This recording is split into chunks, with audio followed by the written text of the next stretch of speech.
Me?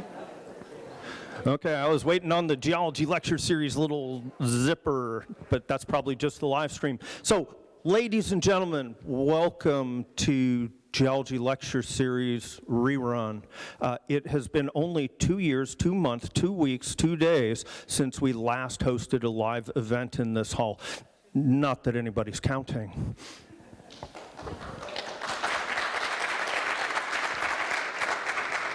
We all know why we're here. I'll tell you a little bit more about that. But before I give you a little bit more of an introduction, it's my pleasure to introduce to you this afternoon Chair Brenda Mead of the Coquille tribe. She's going to give some opening remarks. Chair Mead.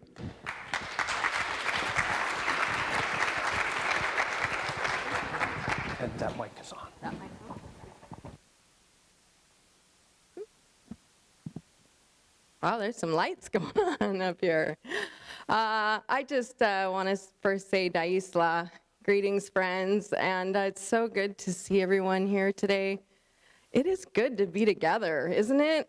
I know we're being careful, and we need to be careful, but it's a beautiful thing when we come together, and just want to say it's an honor to be here today with all of you. I'm looking around the room and I'm thinking of all the things that I have gotten to be a part of and to work with some of you, and it's just, it is again an honor to be here today.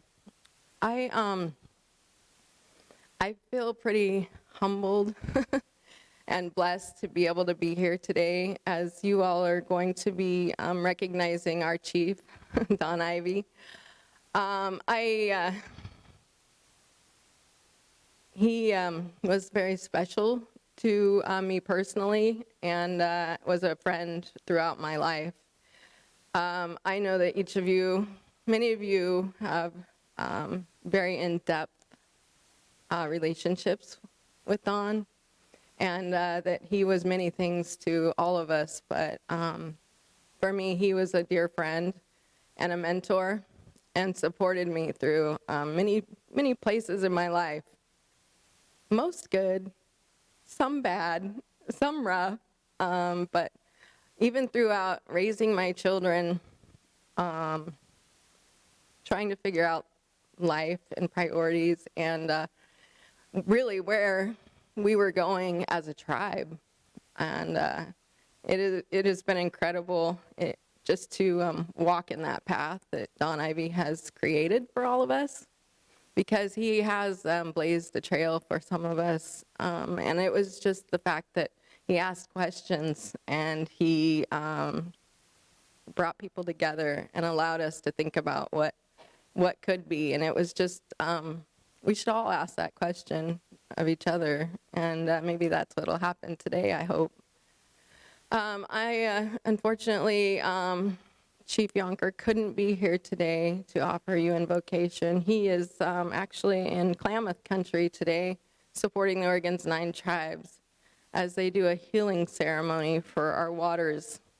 This is something that the Oregon tribes have been working on for a number of years, and really has brought the Oregon tribes together in unity around the fact that we all have to step up and be stewards of our water, our resources, our lands, and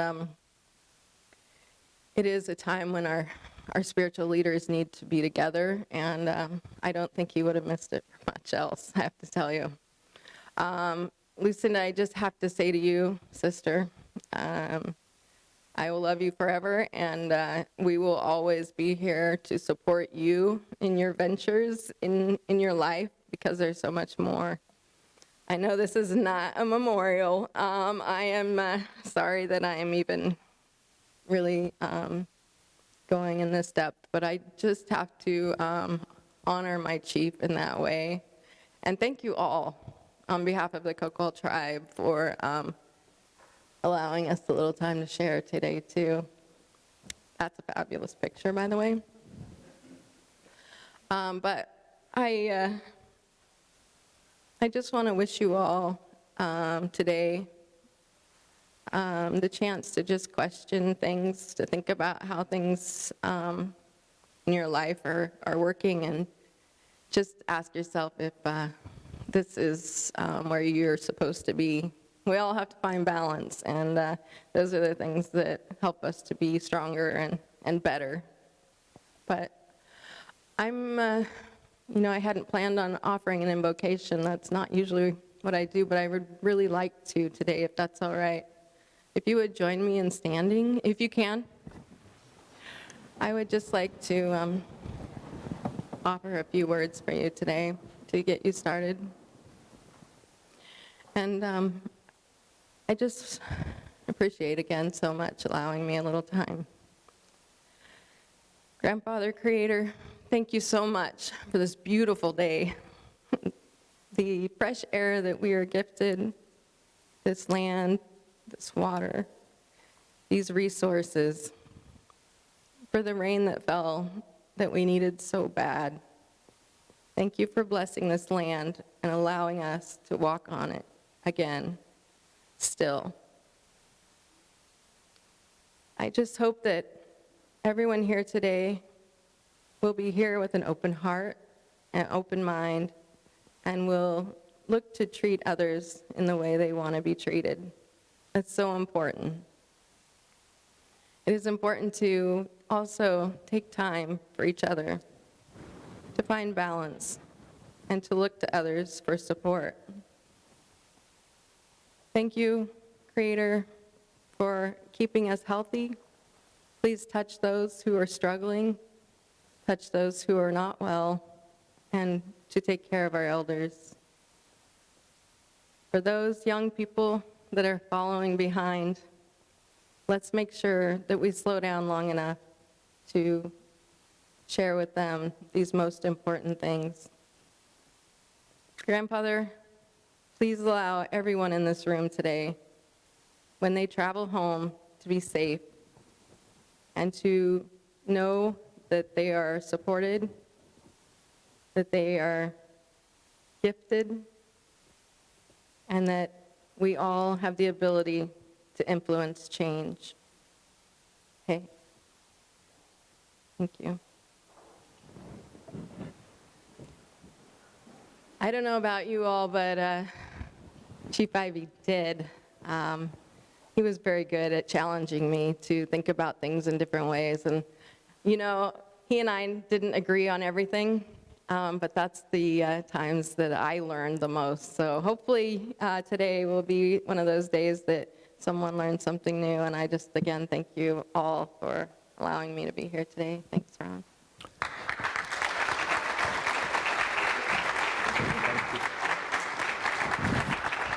So those of you that knew Dawn knew that potlatch was very important. So pardon me 1 second. And potlatch is about gifting. And so I have two things. I have a memory that doesn't work so well with. Oh, that was on us. There we go. So I have two gifts for Chair Mead. One is a loaf of the world famous field trip banana bread with chips.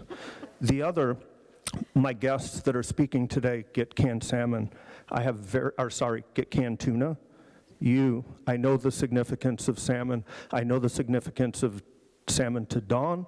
I know the times that I spent in the boat with Dawn, including knocking off a 35-pound false Chinook. And he said, ever so eloquently, nope, it hit the net, it's in the boat. And I was just like, but thank you for making time in your schedule. Thank you.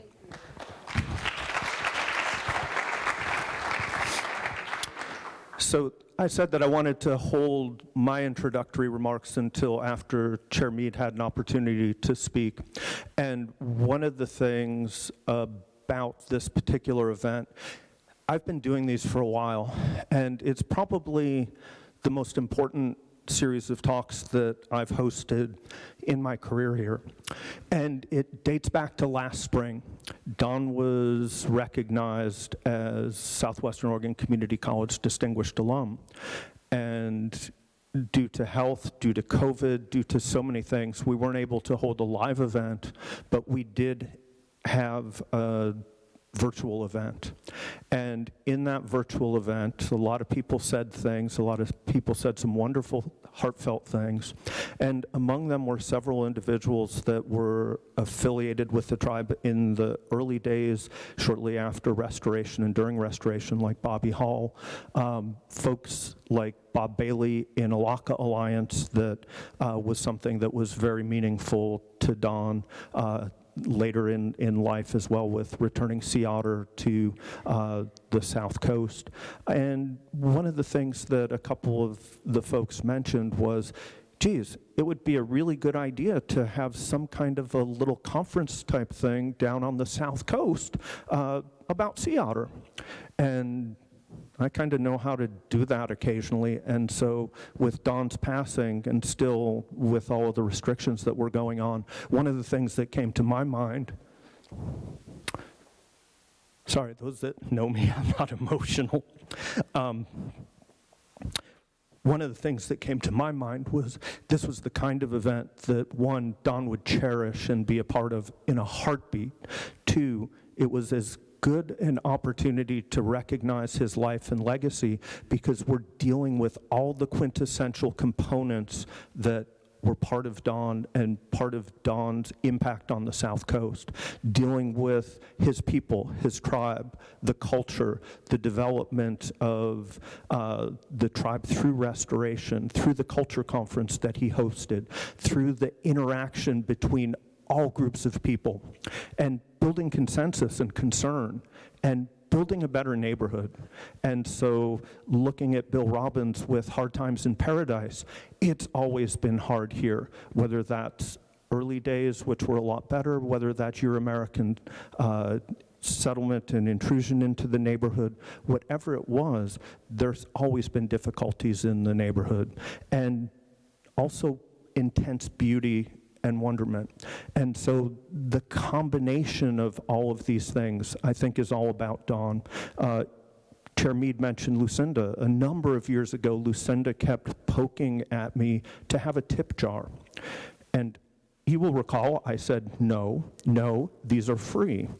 And they still are, but today the tip jar is dedicated to the Donald Ivy Memorial Scholarship Endowment. So if you have an opportunity to put in $1, a quarter million, whatever it might be, we would cherish that.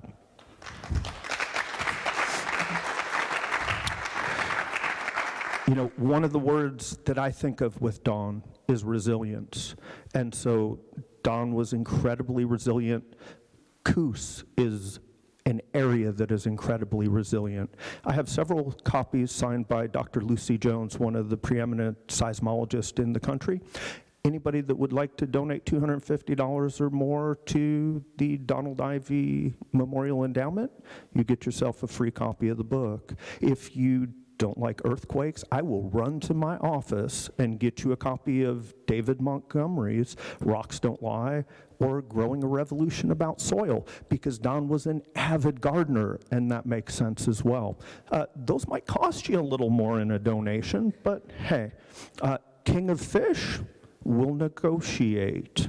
All of those signed by David Montgomery, but Don was an incredibly avid reader as well, those of you that know him. And so I can't think of a better combination of books and funding our students through the Donald Ivy Memorial Scholarship Fund. That's a lot, but you've been able to look at the beautiful picture with Don. I'll also do a shameless self-promotion plug. If you're not doing anything on May 21st, the Pink Floyd tribute band is going to be at the Egyptian Theater. they were really good. They haven't been here since COVID. Or you can come here and listen to me ramble. So, a couple of opportunities for you. It is my honest pleasure to dedicate this series of talks to the memory and legacy of my friend Don. The sea otter is important, but so is sense of place, because I can't think of another individual that so embodied sense of place that basically, if you look in the Merriam-Webster unabridged dictionary, that's what you're going to see, a picture of Don Ivy, sense of Coos. It's my pleasure to introduce our first speaker today, Bob Bailey. He's the president of the Elakha Alliance. He's going to tell us a little bit, and then we're unfortunately not able to have Peter Hatch join us today. He is the proud new father of a bouncing baby boy, and so he's a little bit tied up at the moment, and apologize that he wouldn't be able to join us, but we do have a video clip after Bob's words. So, Bob, thank you. Are we on? We are on. Thank you so much, Ron. One hardly knows what to say. I will say that I didn't bring my little magic flask of gin. Usually gin is what helps with the tickle in my throat. So I'll have to settle for water. I'm especially honored to be here today with all of you, and the opportunity to lead off this symposium discussion about Don. And I must say I'm especially thrilled to be here with Bill Robbins, sharing the stage with him. His book, Landscapes of Promise, not to mention Hard Times in Paradise, they were very, very important in helping me frame a larger context of the world I grew up in. So I commend it to you today. There will not be a quiz, but both those books are absolutely worth your while. So this is one of the first talks I've given in, I can't remember how long, that is not an illustrated PowerPoint presentation. And so I wrote it out because I want to share some specific things with you today to try to marry the concepts of sense of place, sea otters, Don Ivy, and me. Why am I talking? Why am I speaking? We live our lives from the inside out. We experience the world in layers, added incrementally over time. Our childhood selves, our sense of who we are and where we are the core of our adult selves, informed by our home, our parents, our grandparents, our cousins, our friends, and our surroundings in our immediate neighborhood. Our sense of who we are is deepened over time by the schools we attend and the friends we make, by travel to other towns, other locales, to other parts of the world. Our sense of who we are is bound to our sense of where we are, our sense of place. At the most intimate level, almost unnoticed, our sense of place is enriched by smell, by tastes, by sounds, by weather and climate, and by stories in the community about the people and the place. Some of those things stay with us all of our lives as memories, and often as deep truths. Other impressions are later replaced or contextualized by knowledge and perspective. I grew up in a little town on the Oregon coast situated on a large bay. When I was growing up, this bay was not yet an estuary. Estuaries did not yet exist. Such places were bays. From the north, you reached this town by a winding road that crossed the bay on a very graceful, even audacious, green-painted bridge. In my family, we learned that this was not just any bridge, but a bridge that our father helped build as a young man until his fear of heights caused him to look for other work. To me, it seemed to have been there forever, but in fact was completed only 9 years before I was born. Not long before I got my driver's license in 1961, the twisting road that followed every slough and gully north of the bay was replaced by a wide highway that sliced straight through the forest, across the swamps and gullies without heed to topography, and across the tide flats of the bay on a straight, rock-filled causeway. Today, I still think of this new highway as the new highway. And when I round a certain curve on that new highway and see the big green bridge, I know I am home. Perhaps my most enduring sense of this place derives from its weather. Summer days would start with a gentle breeze, but by early afternoon, the wind would be howling from the north, tossing the yellow dandelion heads in our lawn and buffeting the DC-3 of the West Coast airliner trying to land at the airport. Later in the afternoon, the fog and low clouds would reach our neighborhood, blotting out the sun. Later in life, I would learn that this northwest wind created upwelling in the ocean and fueled the bountiful fisheries for salmon and other species. In winter, gales of wind and rain would pummel the roof of our little house as I lay snug in an upstairs bedroom. Many times I endured the driving morning rain as I pedaled my bike on my paper route, shrouded to bring the news a day late to the neighborhood. Other times, shrouded in the stillness of a foggy morning, the bell buoy by the railroad bridge in the bay would clang loudly, lonely, as I made my rounds. Sometimes, when the wind was just right, the air of the town was filled with the tangy scent of raw-cut Douglas fir. Other times, especially in the afternoon when the wind was out of the north, the sour stench of the pulp mill reached my nose. And every day, the noon whistle alerted everyone in town that lunchtime had come. In the woods behind our house, now replaced by houses, driveways, and lawns, we built secret forts, carpeting the ground with a bed of red cedar bough tips. The woods seemed ancient, with enormous rotting stumps of red cedar trees draped in moss, covered in ferns, with perhaps a huckleberry bush growing out of the top. We sat still and quiet in these woods, listening to the lovely, haunting trill of what we would later learn was a Swainson's thrush. In late spring, we foraged for golden salmon berries, followed by precious red thimbleberries, and then in late summer, red huckleberries. Best of all, though, were the little wild blackberries that grew close to the ground only in certain places, such as the logged-over lands off Seven Devils Road, and the strongly flavored tiny huckleberries plunked into old coffee cans that my mother would make into jam.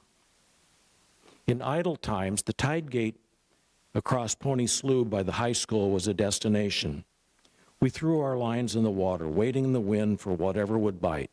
Bullheads, little perch, maybe a crab. It didn't matter. North of the tide gate toward the airport stretched the mud flats that would, a few years later, be sold for $1 and be buried to make land for a new shopping center as I watched from my high school window. But what did we care?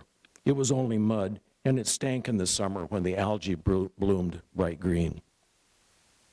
South of the tide gate, upstream, was a wild, exotic, untamed world of swamps, little waterways, mounds of grasses, bare dead cedar snags, and skunk cabbage near the wooded fringe where only the highest tides would reach. As we grew older, we often found our way to this magic swamp with its rich smells, its sense of remoteness from ordinary life, and its fantastic aromatic plants for which we had no names except our own. So I'm not sure how often this happened, but I have memories of my siblings and I being rousted from bed early on a foggy, chilly summer morning and driven by my mother to Cape Arago, where we picked our way down the rough trail to North Cove to explore tide pools in the gray dawn. Later, with the sun burning through the fog and the tide now covering these tide pools, we ate breakfast at a picnic table high on the bluff overlooking the ocean. We did not notice, though, that we saw no gray whales foraging in the kelp near the shore. We did not notice that the rocks at Simpson Reef were not, as they are today, crawling with sea lions and seals.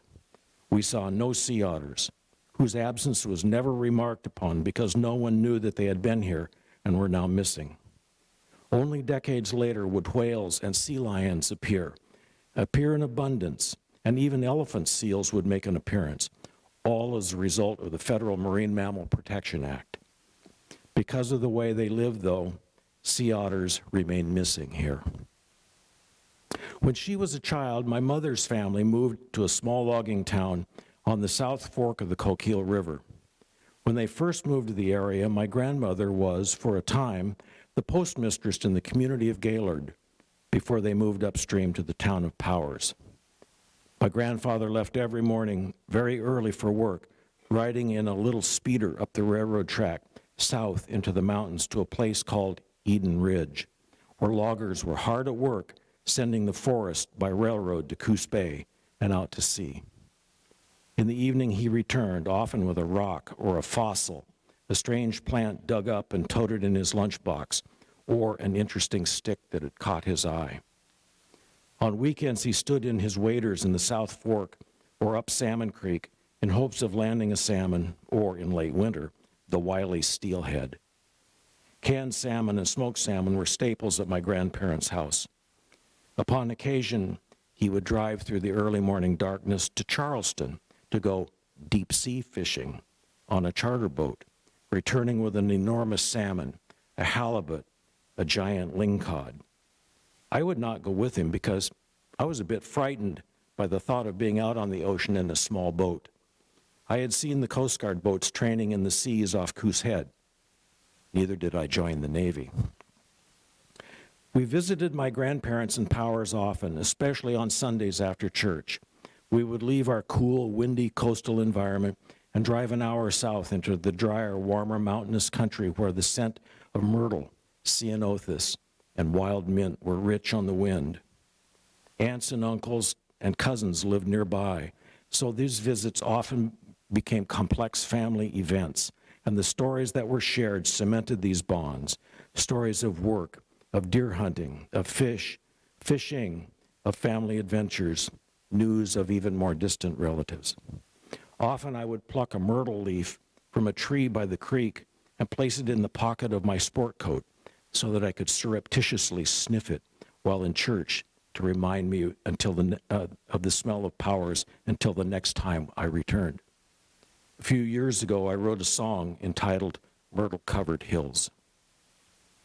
My father's family landed in Coquille during the Great Depression, and it was not an easy time. My father had to leave high school for a year to work in a dairy to help support the family, but returned the following year to play basketball, be on the student council, and to graduate. Somehow the family thrived, and as I grew, stories of this Coquille life made me proud to be associated with that community and the people he and my mother met and knew there. My mother and father had met one night at the Halfway Tavern between Coquille and Coos Bay when he was playing trumpet in a little band, Babe's Melody Kings, and my mother was helping a friend by waiting tables. Every time I pass by that building, no longer on the main highway, I am reminded that this is my place too. Later, they both joined the Army. She outranked him when they married and never let him forget it. My sense of place grew as I grew, taking camping trips with Boy Scout Troop 9 to an old house in the valley above Golden and Silver Falls that was somehow connected to our scoutmaster. This valley is the setting for Lionel Yost's book, Above the Falls. Other camping trips were with my family to the sand dunes near Taconich Lake and Siltcoos Lake, especially in the fall when the huckleberries were ripe and we could spend hours picking them. I rode a school bus to Eugene for basketball and football games, took trips to Salem to visit the governor's office, to Portland for the Kingston Trio, to Spokane to visit my father's relatives. With each excursion, I returned to my place on the bay, on the big bay, in the cool coastal air, but with an added sense of where I fit. Later, after high school, I would leave my town and go to college in Portland, and although I returned in the summer to work at the Weyerhaeuser plywood plant, right at the very spot where Don Ivy, many years later, would build a fire pit for salmon feasts that he and a young Jason Yonker would tend. After college, I lived in Maine for a few years, a wonderful experience that certainly cemented my sense of the mild maritime climate of this place. But thanks to my mother's sharp eyes, that spied a help wanted ad, I returned to Coos County to work for the brand new Coos County Planning Department. I found a place to live at Bear Creek near Bandon, and for the next 5 years immersed myself in this place in adult ways. During this time, I learned, as we all did, that Coos Bay was in fact an estuary, not just a bay. I also learned how close to death this estuary was from a century of effort by settlers and entrepreneurs to transform the bay and its surrounding marshlands and tide flats into farms, mill sites, docks and warehouses, and towns. I also learned that the drive to convert this estuary into an economic resource was unrelenting, despite what we were learning about the consequences. There were hard feelings locally around that topic. One man, Jerry Rudy, the director of the Oregon Institute of Marine Biology in Charleston, was a Coos County Planning Commission member, and as a staff person, I got to know him. It was he who helped me understand what an estuary was. On canoe trips up South Slough, he showed me eelgrass and salt marshes and explained their crucial functions in the life of the estuarine ecosystem, which was a word that had only just come into use. He helped me see how the swamps I had explored on Pony Slough and the mudflats I saw buried were part of an entire ecosystem that was slowly being destroyed. His words and warnings were reinforced by those of Oregon Governor Tom McCall, who was also loudly decrying the condition of Oregon's estuaries and calling for their protection. It was a time during which my sense of place certainly matured, became richer and deeper, as I came to see what this estuary really was, how it had been abused, and what could be lost, and what needed protecting. By circumstance, I began working with people from Barview and Charleston to protect South Slough from the destruction that had occurred in other parts of the bay. In 1977, this work came to fruition with the designation of South Slough National Estuarine Research Reserve, the first such reserve in the country. Many years later, I learned that the young woman on staff in the federal agency where we had sent our proposal had spent her summers on South Slough at a marine biology camp run by Bill Arbus, who was a science teacher from North Bend. Her sense of place matched ours. Eventually, I left the South Coast to work for the state agency charged with implementing the new statewide land use planning program. Because of my background, I became part of the coastal team that worked with cities, counties, and various agencies to conserve and protect estuaries, beaches and dunes, shorelands, and ocean resources. My sense of place was expanded to the entire Oregon coast and out into the ocean. But over the ensuing 30 years, I was able to return often to this place as part of my work, even though I no longer lived here. There was always a place on my mom's couch. At about the same time as a young boy named Donald Ivey was exploring his world along the edges of this same bay.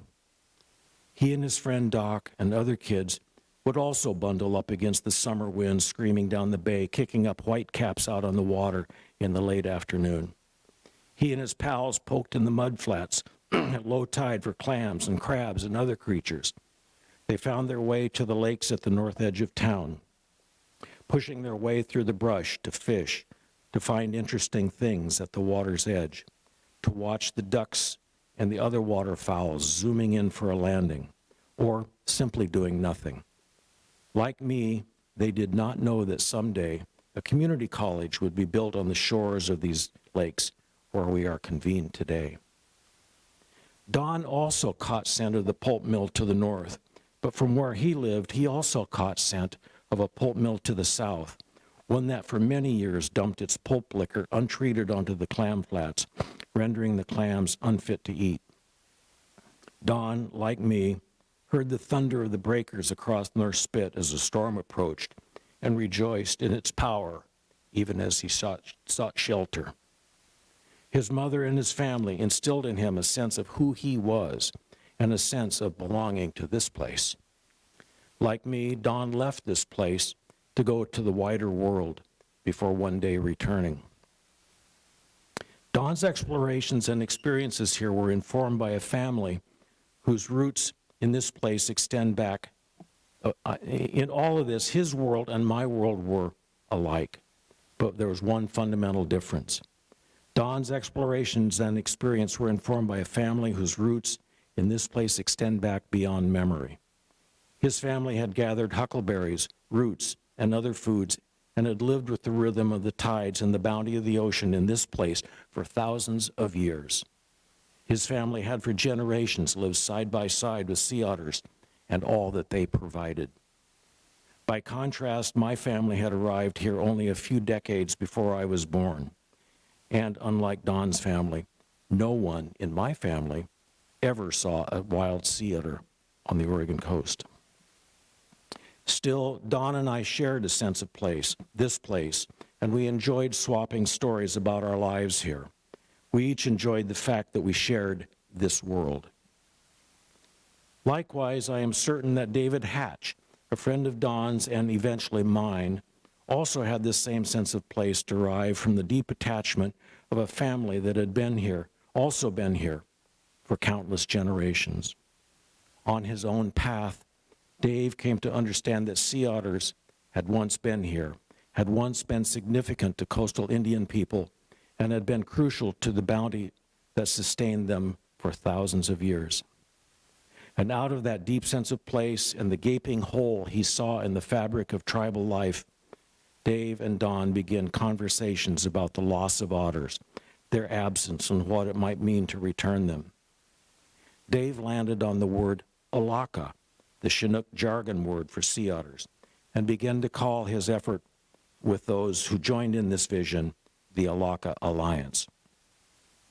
Some years later, I was drawn to this conversation and came to realize that not once, while growing up here or in all of my years of working on the Oregon coast, had someone told me that sea otters had in fact once lived here and been crucial to the bounty of food and way of life of coastal Indian people. I had not known that the maritime fur trade changed sea otters from an integral part of a coastal ecosystem into a highly valued economic commodity that nearly spelled their doom. I came to understand that Dave's ideas to return sea otters is a necessary idea because until sea otters return to this place, it will not be whole, and even we newcomers will not be whole. And I also came to realize that if it is within our power to return them, we have an obligation to do so. We owe it to our ancestors, Don's, Dave's, yours, and mine, to repair this torn fabric. And we certainly owe it to our children and our grandchildren. Dave Hatch left this world before he could build on the dream of returning sea otters to home. But Don and I and others, including Dave's son Peter and Robert Kenta, both members of the Confederated Tribes of Siletz Indians, along with Bobbi Hall, who is on today's program, and several others who had been touched by Dave's idea, discussed whether or not to pursue his dream. We agreed we needed to do so, and so formed a nonprofit foundation, and we called it the Elakha Alliance. In these early discussions, it was Don Ivy's counsel that was determinative to me. His advice was my personal North Star as we undertook this journey. The Elakha Alliance is today in its 5th year. We have made great progress, I believe, toward being able to return sea otters. We have recently begun to work directly in the communities of the southern Oregon coast to integrate sea otters into this sense of a special place. Don encouraged me personally in the early going and later expressed his amazement at how far our work had progressed in such a short time. He was optimistic that we would succeed, and I believe he was proud of the part he played in shaping our mission, even as he demurred from any credit. So I encourage you to go to our website, www.elakhaAlliance.org, or just Google Elakha Alliance, and to learn about our work and sign up for our monthly newsletter. There's lots to say on that topic that I won't say today. But as it turns out, our work is timely. Our nearshore kelp forests and estuarine eelgrass beds on the Oregon coast are under threat and in decline from a range of factors, beginning with more than a century ago with the loss of sea otters, but now much exacerbated by the effects of humans on our environment. Both kelp and eelgrass are crucial habitats for many species of fish and shellfish that are important to the economy and culture of this place. Even the salmon that once returned by the thousands into the Coos and Coquille river systems, but are now scarce, stand to benefit because the estuarine and nearshore ecosystems on which they rely cannot be whole until sea otters return. Central to our work, however, is the idea of restoring the ancient connection between sea otters and coastal Indian people and extending that connection to all people of the world. We are inspired by the work of the Yurok people in Northern California to return condors to the skies over this region. Perhaps this very summer, we will see them up high, cruising on the wind, and perhaps tearing the carcass of a seal or sea lion on the beach before lifting their wings to soar again. The work of the Yurok people will certainly return condors to the tribe, but will also return the condor to every person in this room. And so too with sea otters.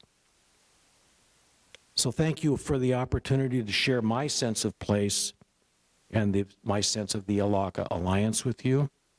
I want to play a video that features Peter Hatch, that was created by the Oregon Zoo for the Elakha Alliance, that explores the cultural significance of returning sea otters to the Oregon coast. Thank you.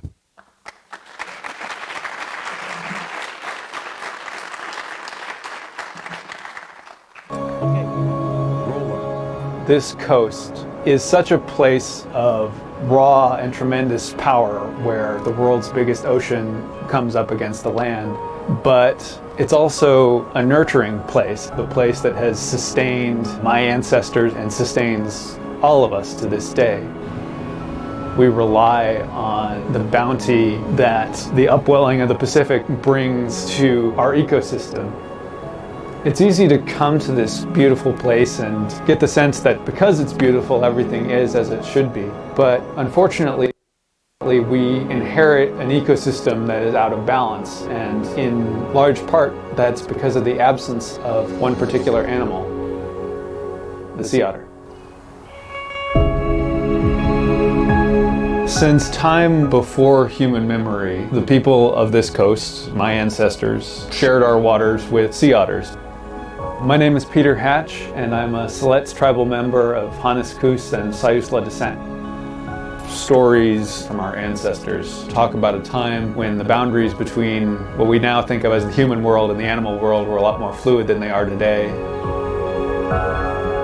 There's an old story about a young Coos woman who married into the sea otter people and went to live out to sea and established a connection between us human people and the animal people that carries down through the generations. That relationship benefits both of us. Fundamentally, a lot of these beliefs boil down to trying to instill an appreciation for the resources that sustain us. By eating the sea urchins, sea otters keep them in check and help our kelp forests thrive.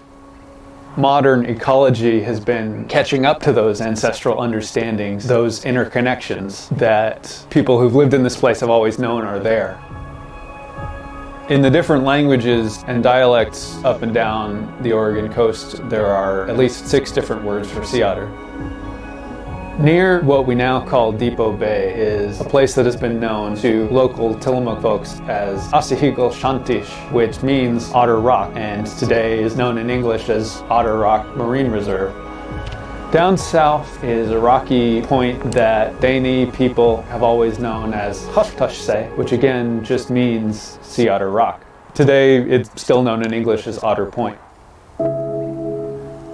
These place names and these stories are all we have left of Oregon's original sea otter population. The last Oregon sea otter that we know of was killed around 1910. The slaughter of Oregon sea otters occurred in parallel with the catastrophes that were affecting indigenous people of this region in the 19th century. Between the wars, the disease, the loss of land, the loss of life, the boarding schools, termination policy, and just the pure stigma around being Indian. It's a very real possibility that Oregon's tribes could have been wiped out completely. Sometimes we treat this very near history as ancient, but my great-grandmother Hattie was the only survivor among 9 brothers and sisters. My grandfather grew up around people who had been there at the signing of the treaties in the 1850s. My dad's generation grew up as members of a tribe that, in the eyes of the government, no longer existed. These historical forces shape who our families are and how many of us there are even to this day. Despite it all, we survived and Oregon's sea otters didn't, and that relationship was broken. Back in the late 90s, my dad, Dave Hatch, was looking for a name for a small boat that we'd built together, and in a Chinook dictionary happened across the term Elakha for sea otter. As my dad started to dig deeper, he started to realize how much all Oregonians stood to gain by restoring sea otters to our ocean. That led down a path of research, activism, and connecting people that formed the Elakha Alliance. After his passing in 2016, we got back together, a group of us that had been touched by his work, to make something meaningful out of that. It was time to try to bring them back. Today we face tremendous uncertainties about the future of the Oregon coast. There are many threats, and in so many ways we're always on defense. But this project is a chance to do something proactive. We have the power to heal this place where we live. It's not about grasping for what little we have left. It's about trying to restore something that we've lost and thereby create a better future. We have a tremendous effort ahead and many people that need to be at the table as decisions are made. But there's hope here, there's potential here, and many people who have heard about this project have met us with tremendous good spirit and have offered their help as we move forward. Long after I'm gone, I hope that my descendants will still be able to go to these rivers on this coast to gather mussels and to fish for salmon, and that when they're out there offshore, they'll see Elakha. We're not just restoring a species, we're bringing back a relative.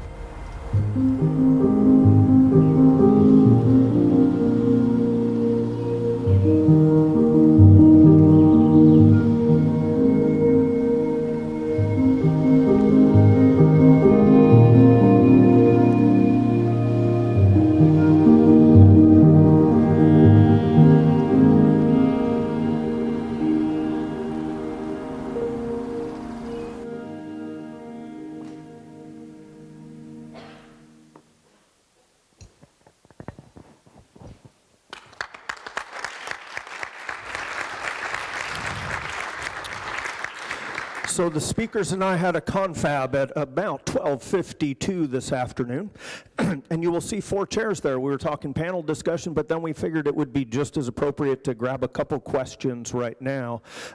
Before I send you back up there, I'm going to put this by your chair. In the honor of Potlatch, they don't get salmon, they get local tuna. I only got 2 salmon this year, so that's a sort of a premium. So that is the general parting gift from the Metzger family for speakers anyway. So anybody have Elakha questions or anything else about Bob's talk that you would like to ask in the moment? If you do, raise your hand. And if you don't, that's fine. Yes. Hang on. Maybe this will come out during the presentation, but what is the status of returning the otters? Have any been returned? What's the plan? What's the plan? All right. Excuse me, thank you.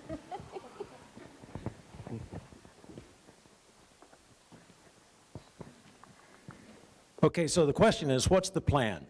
There are no otters here now. You may know or recall that, heard stories about the fact that in 1970 and 71, a total of 93 animals were brought from the Aleutian Islands in Alaska to get them out of harm's way of atomic underground testing. And they were taken, some to Port Orford, Redfish Rocks. Some were released somewhere between Port Orford and Cape Arago. They were supposed to go to Cape Arago, but there was a big storm, and they sort of jettisoned the sea otters early and Is such a back to port. Those animals did not survive. They lasted about 10 years.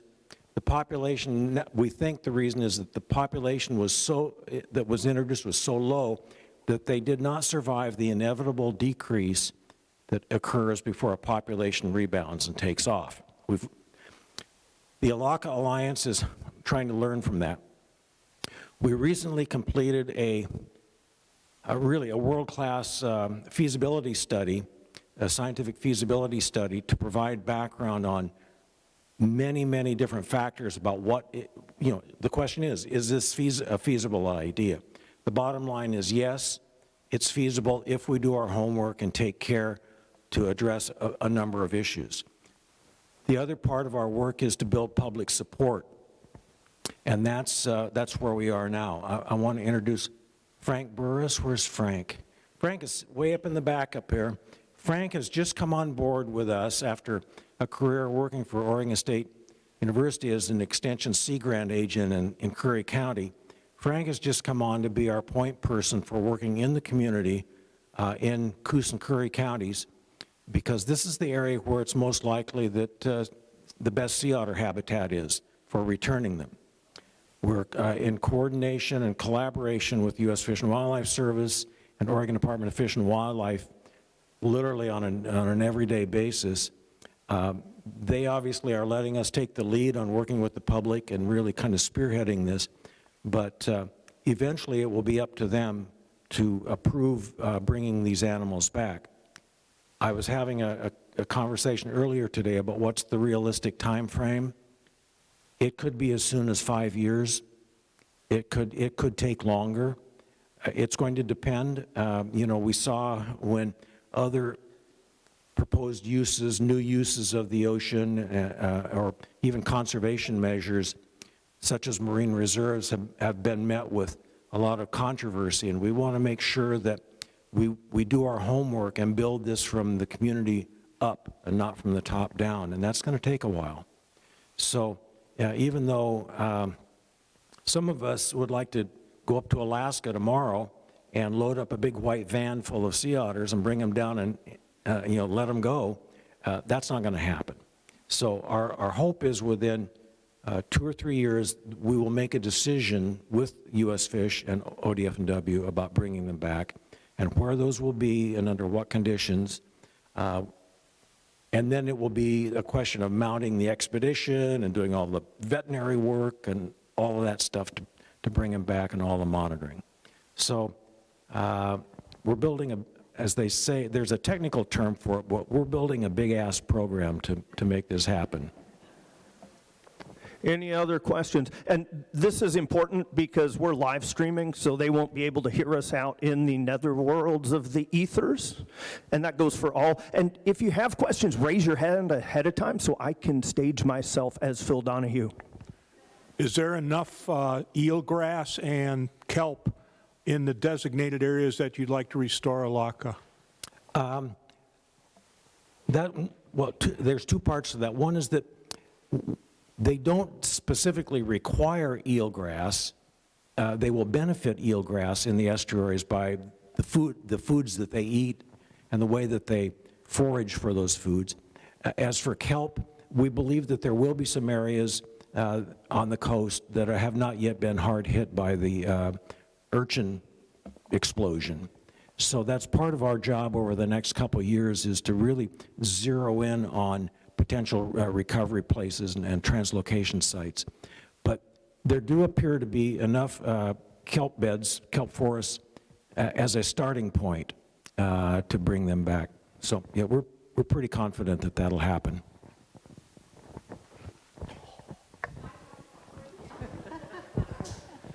Again, that's. There not goes Phil raise your Donahue hand. running across the,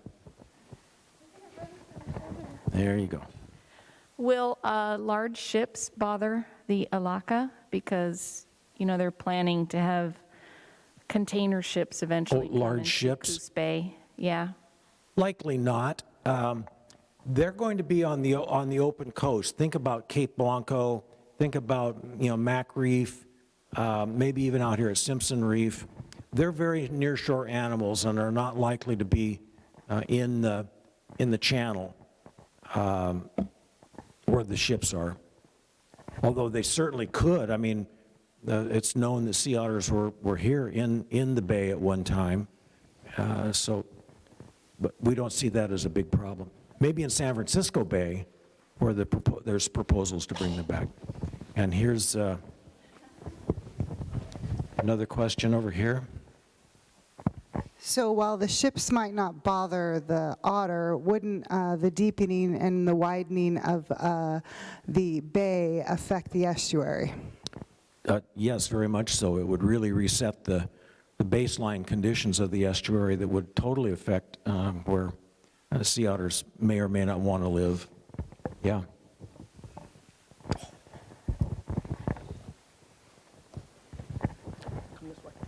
Yes. Hi, do you have an idea of how many Elakha it would require to survive the population death? Oh, that's a great question. So yes, the question is how many would it take to survive that initial loss of animals, that many of whom just leave town and try to swim home, as well as survive other mortality. We think that somewhere in the neighborhood of 150 animals in an area, and perhaps even supplemented with releases of 10 or 12 in a few succeeding years, would be enough to establish a population. One of the great results of this feasibility study was that the man that was the lead author, and I want to point out one of the contributing authors who's here today, Jan Hodder, but the lead author, Tim Tinker, over the years has developed this computerized sea otter population model in which it takes into account all of the characteristics of various coastal areas, and then you can dump into it how many sea otters you want to return to that spot, 20, 30, 80, the mix of male to female, young to old, and then you run the model and see what happens, how many animals survive over time, and where they go. And so we've got a pretty good idea that in the neighborhood of 150 or so animals will give us in 20 to 25 years that back up to about that 150 animal level, and then it will increase from there. So the idea that we're going to bring back thousands of sea otters, or that they'll be everywhere at once, is not going to happen. We're really looking at, if you look at the model in California, the slow spread of these animals over time, it's taken them a long time to spread northwards up into Monterey Bay, and even north of there to Santa Cruz. And there's a whole lot of life history stuff that we could go into about why that is. But we think that about 150 animals in that neighborhood will do the job. And I also want to say on our website, you can go to, we've got under the Learn tab, you can find all sorts of videos, whether they're webinars that we've held these science symposiums every year now for 3 years. There's an incredible amount of that kind of detailed information that is really fun, and there won't be a quiz afterwards. Are you sure? Thank you, Bob. Appreciate it greatly. And good news is we may have a panel discussion afterwards. If not, we will also have Bob at the Elakha table out in the lobby for a bit afterwards as well. So our next speaker today is Dr. Roberta Bobbi Hall, and Bobbi was around at the time of restoration of the Coquille tribe, and I know Bobbi at least from 2000 because one of the things that Don hosted for many years was the Culture Conference, and it was a fantastic gathering that was almost like a family reunion between tribal folk, between academic folk, and between agency folk, and then some other folks that just came to the party. And it was an amazing sharing of perspectives on so many topics that affected culture and the South Coast. In her career at Oregon State, Bobbi also authored and edited a number of books, including this one, People of the Coquille Estuary. It's my pleasure and honor to introduce to you today Dr. Roberta Bobbi Hall. Bobbi?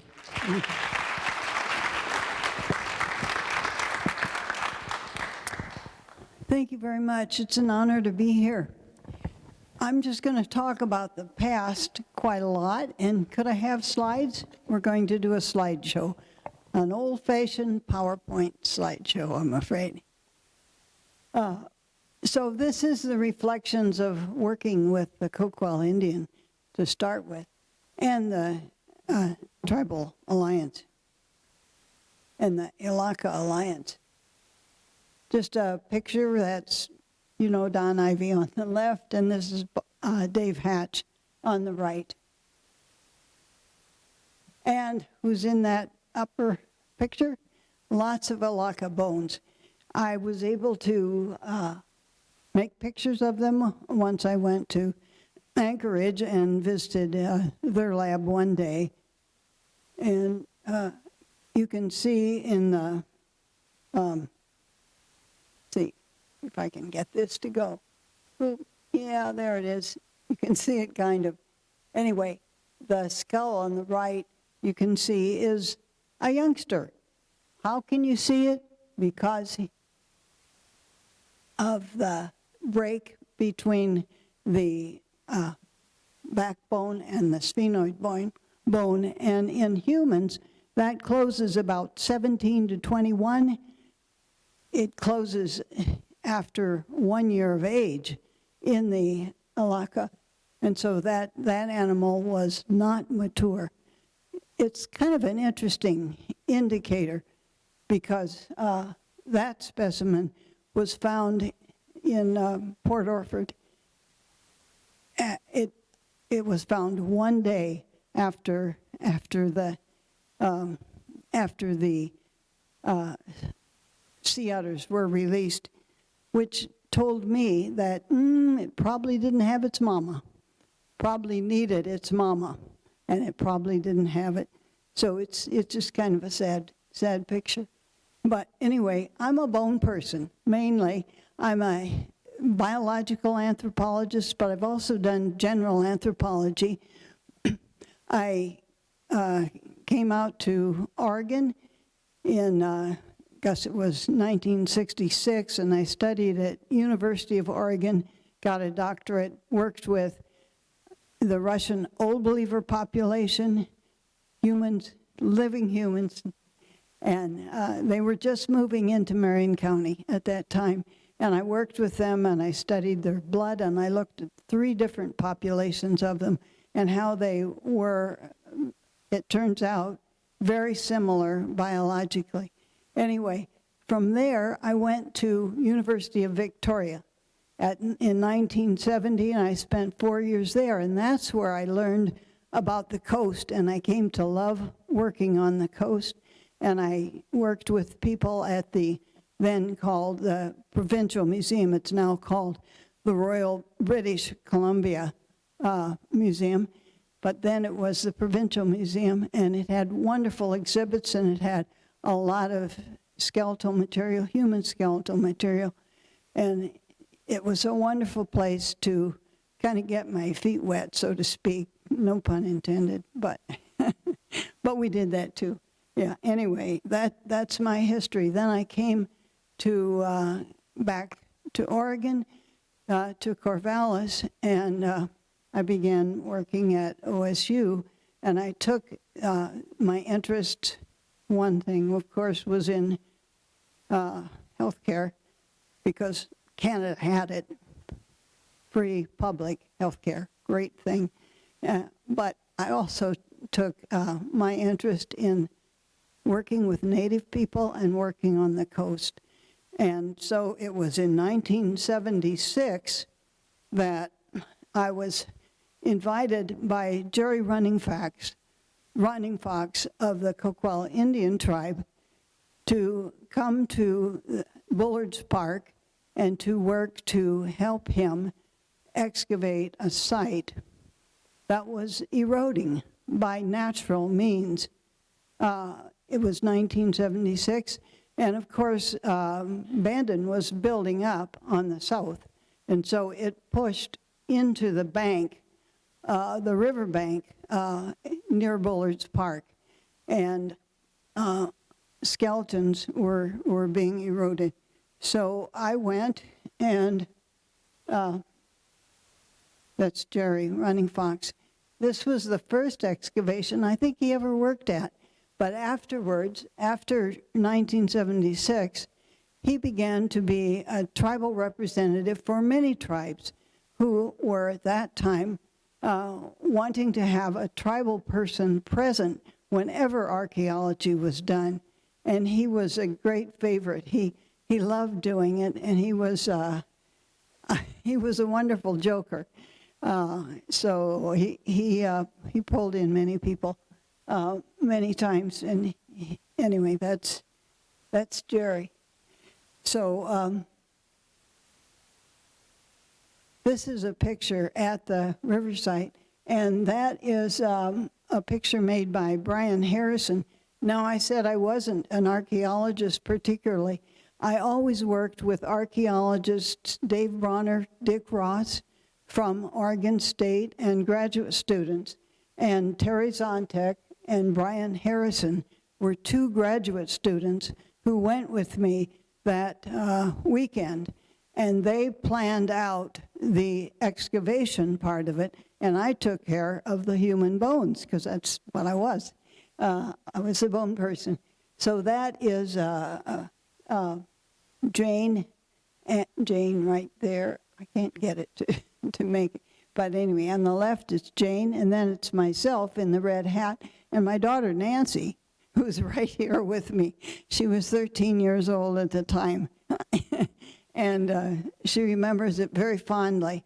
We slept in our station wagon and at Bullard's, and Jerry Running Fox was there, as was his mother. That's Beverly Ward on the left.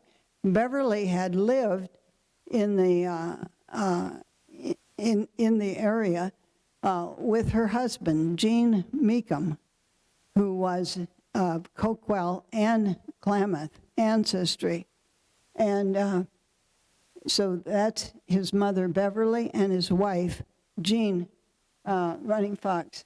And his daughter, JJ, was there as well, and his niece, Sharon Parrish, and her son was there too.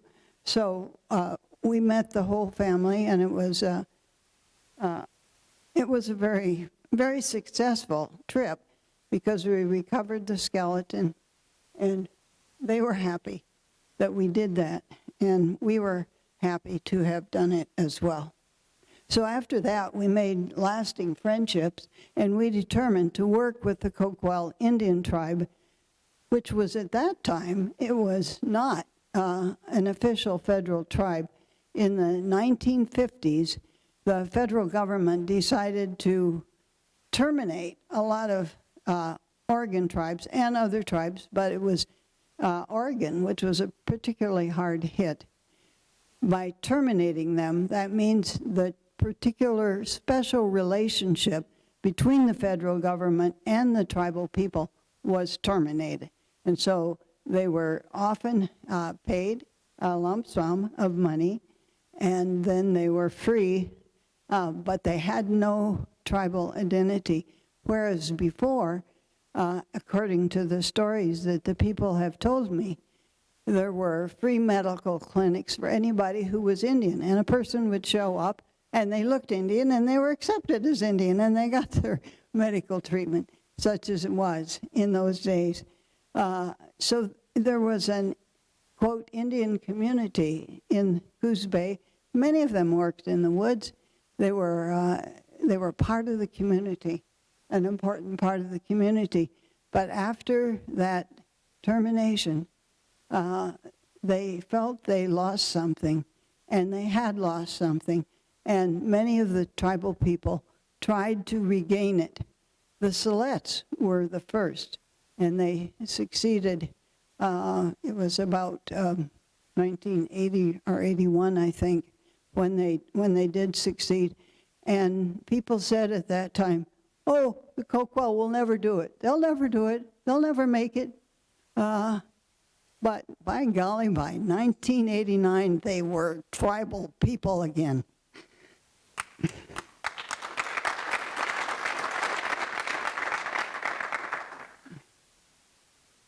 It doesn't want to move. Come on. There we go. Well, what did we do? In 1978, we got a grant from Earthwatch, and we brought in people from all over the country, including Allison Otis, who's there in the middle person there. She came from Vermont. She stayed. She went to school then at OSU, and then she moved to Klamath Falls, and she married a tribal person there and lives there very happily now, I should say. But on the left is Joyce Tanner. She's a Coquille person and related to some of the people here, I'm sure. And on the right is Bud Chase, who at that time, 1978, was the tribal chairman. And Allison developed this means of using, it was just shelf paper. She just put out the shelf paper and then put in circles, 2 circles, people who were married and who their children were. And then we worked it back up the chart, back to the last known Coquille ancestor of all of the families that we were in contact with. It turned out to be a wonderful tool that the tribe used from that time on, from 1978 on. Tony Tanner became known for his Coquille Indian stories about real ancestors, about some of his earlier relatives, and also stories about the coyote stories and rhinoceros stories and many other stories. And in that picture, it's he's gathered with his daughter, Tony, and then also with Michelle Burnett. In 1978, Wilfred Wasson became a central figure. He came to our, we had a 3-week Earthwatch encampment there on Jonay Slough. It was at a campground called Terramar that was kind of in hard times at the time, and they were able to rent the place to us for 3 weeks, and we had a very good time there. Midge Wasson Garrett and Elena Willman. Elena Willman was Bud Chase's mother, and Midge Wasson Garrett was a relative, of course, of Wilfred Wasson.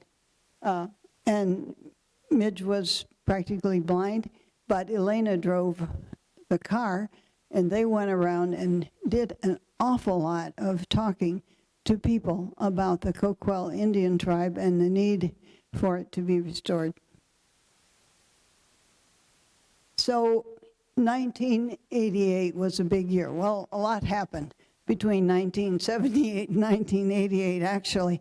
We gave a number of conferences. We published a number of books. I say one book and some papers, a number of papers. And but in that time period, we started, the tribe also started to do some studies of their history. Now, the federal government had an interesting rule. Federal government is both something that the tribes love and they love to complain about, both, right? They love it. But one thing I thought was interesting in looking for documentation about the tribal history, you had to show that the tribal people continued to have their traditional meetings and gatherings as they always had. But you also had to have documentation. You had to have records, written records. I thought that was funny. I really got a kick out of that. But we did it. We gathered people who had been at meetings that the tribe had called. It was called the Southern Indian Business Council. There were a number of groups that met, and they kept notes, and many of the people in the Coquille Indian group had kept those notes, and they were very important. I also, the Native people got a grant from the federal government to help them prepare their documentation. And I went to the Oregon Historical Society. I went to the State Library in Salem. I had some dealings with some of the Mormon genealogical societies because, of course, the Mormon genealogists, they keep excellent records of anyone who comes into their one of their families. So I think we just turned over every stone that we could. But what was the tribe doing at that time? The tribe was out talking to people. They talked to all of the officials in the local area. They made them know how important it was that the tribe become reestablished and what a difference it would make for the community economically. It was a huge economic development, as you all have seen at the casino, the hotel, everything that the tribe has done in the community that has made a huge difference and made good jobs for people, and they've been good neighbors. And so during those 10 years, a lot was going on. Anyway, so in the first 10 days of July in 1988, they decided to have a joint event. One was to have a great salmon bake one day and to start an archaeological excavation at the site in Bandon, kind of right across from the former Coast Guard building. It wasn't a Coast Guard building at that time, but it was the place where the Bandon Historical Society had its space, and they were involved in it as well. The Bandon Historical Society, the Port of Bandon, the Coquille Indian group, OSU's group. Anyway, we had this wonderful salmon bake, and Wilfred Wasson and George Wasson started it the night before with this big fire that they kept the ashes warm all night. And the next day, it turned out to be one of those days on the coast where, as everyone said on the coast, it starts out a little damp, but then the sun will burn through, and by golly, it did. It did burn through. It was a beautiful day. It started out kind of damp, but it turned out to be a beautiful day. And the Coquilles celebrated a first salmon ceremony. And there at the right, you see Wilfred Wasson grinning. That was Wilfred. He was a wonderful leader. I went to meetings that he ran, and I just sat in the room and I smiled the whole time because he loved it. He loved being a showman, and he knew an awful lot of legal history about what the tribes had been through. Anyway, there he's smiling. His brother George is in the red kerchief. His brother George led the ceremony. Annabelle Dement, a woman who lived up along the Coquille River, was next. And then you can see in the red cap, that's Jimmy Metcalf. Jimmy Metcalf was the tribal chairman for a few years later, not at this time.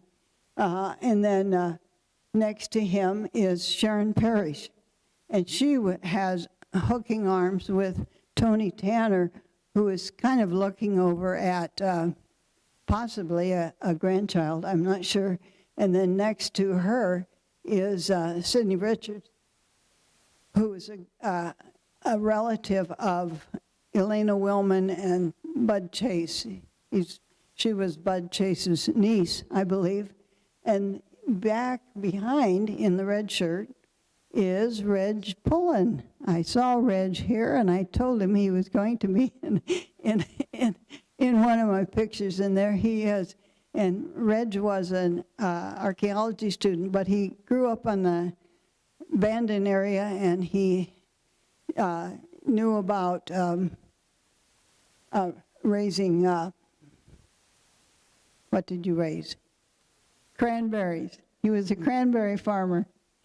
And he also was an OSU graduate student, and he worked as an archaeologist for BLM for a number of years, probably at that time in 1988, I suppose. And anyway, my husband was there. He was a photographer, and he was standing just at the right time to get that picture. He did that picture. And I was so pleased because everybody is in their place, and you can see what kind of people they are and what they are enjoying doing during that first salmon ceremony. Mark Hatfield was there. Yeah, he was there. And he was enjoying salmon too. And there he is with Wilfred and George. And there were 1,000 people who came to eat salmon that day. And there they are. There they are. You can see them in the background, all the people waiting to get their salmon dinners. They had salmon and corn and some kind of fry bread. And in the near picture, that's the people doing the archaeological investigation there. It's the site across the street and down the way just a little bit from the former Coast Guard building. It was a beautiful day. And we were there for 10 days afterwards. We began to find many small artifacts. This had been a site that, of course, during a great fire in 1936, I think it was, wiped out almost all of the town. Almost all of the town. And there were many homes in this area on First Street there, along where the Coast Guard building, former Coast Guard building is, were wiped out. So it was a disaster site. That's what it was. It was a disaster site until you got down deep enough below where the homes had been, and then you got into a pure site territory. But in that time, 1988, you know what was going on also at that time? They were just discovering the earthquake history. Before that time, nobody knew there was there were major earthquakes on the coast. No, they didn't know about it. It used to be that you would just dig down, and when you found sterile land, which means soils that are not have cultural material in them, you were done. No, not at all. If you go down through them, then you can find other areas where people had left their cultural implements and so on and so forth. And that's what we were beginning to discover there. But even so, we found these very, very small, and I put up bone and dental tooth remnants because they're so small. And this one on the lower right here is what we call the little canoe. It's just very tiny. Those are centimeters, so it's only about 4 centimeters. So that's a small piece, but it was perfectly found and very, very lovely. So we were finding bone and other kinds of artifacts. And at that time, there was a series of a number of, I don't know how many, maybe 5 or 6 years, in which in that same time of year, there was always a big salmon ceremony in early July. And the word got out, and people came from a distance with all their tribal information and gear. And I'm not sure where these people were from, but it was when I was going through my old slides, because, I mean, we're talking about 40 years of slides now here. It wasn't easy. This one I found very appealing. Well, what did we do in late 1988, summer, August? The tribe got some money from a federal agency to go to Washington, D.C., and this is in the Capitol building. We spent a week there. I was there, was their attorney, and I think at least 9, maybe 10 of the Coquille people were there. And this was during a hearing. Now, what happens at the Capitol when you're in a hearing and you have a couple of representatives, and then they have to go vote? A bell rings, and they take off, and everything stops. And this was one of those times. It was a quiet time, so I got out in front, and I made this picture. So over at the far left, you see Wilfred. Wilfred was the tribal chairman, and he gave an excellent speech during that hearing. Next to him, Roy Gilkey, and then Linda Proctor, who's here today, actually, and Michelle Burnett, and Joe Thomas. And behind them, there was Sharon Parrish and her son, Matt, and he's just a kid there. He's not a kid anymore, I'll tell you, but he was a kid then, and Jesse, who's the son of Sidney Richards, and they were there as well. So that was a very memorable day. Now, did they get restored right away? No. They didn't get restored until the next June. The Congress had the hearing, but it didn't get around to doing the restoration until the next June. And so it was June of 1989 when restoration actually happened. And then the tribe was in the position of having to learn all of the bureaucracy. They had to establish their roots, and they were doing it very well. And so at that point, particularly, I and my friends and students who'd been working with them, now we truly were just affiliates. We were just hired people, and it was great. It was great not to have that responsibility anymore that we did kind of have during those 13 years in which we were kind of the people that were called on when something came up. For instance, if something in Bandon was disturbed, we were called on to come and salvage it. And it was kind of nice not to be the ones doing that, really. This was a picture with Representative Coquille. And that's, again, Linda, and with Wilfred there at the left.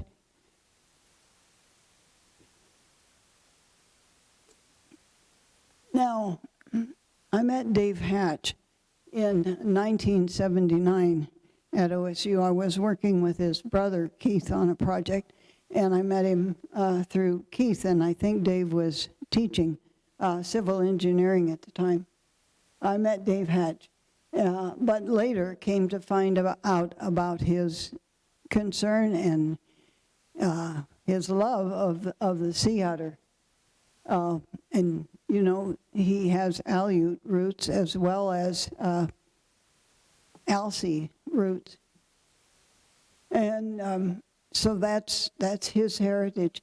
But this was a picture of a sea otter that we excavated at the site there on opposite the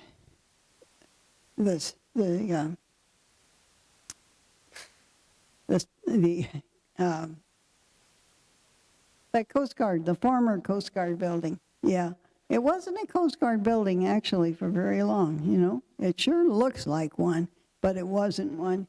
And anyway, that's its history. I think it was built in 1939, if my memory serves me right. It might not. I think it was after the fire had already devastated that part of town. Anyway, that's we began to pay more attention to bones and to the sea otter, because when you're doing a site, you don't pay attention to bones, to skeletal remains of animals at first. It's very, very time consuming. And what you do, you have to look at the human burials. You have to pay a great deal of attention and take care of anything that might be human. You have to do that first. You have to also check on the time. You have to find evidence of the time. And you also have a lot of people who are stone people, archaeologists who are stone people. I'm not a stone person, I'm a bone person. But but I know that there are wonderful things you can learn from stones as well. But I kind of joke about it sometimes. Anyway, so Dave Hatch here, Dave and his brother Keith and I went to a conference. I think it was in the early 2000s. It might have been in the late late 20th century. It might have been in the early 21st. But this is a picture that Keith took of us at that conference. And as I mentioned, I took a slide tray with slides, you know, old-fashioned 35 millimeter slides. And I didn't even take a projector. I thought, oh yeah, they'll have a projector. Everybody else, all the native people, they all had PowerPoints. For God's sakes, they were in the 21st century and I wasn't. And I felt it. That was the last time I think I ever did that.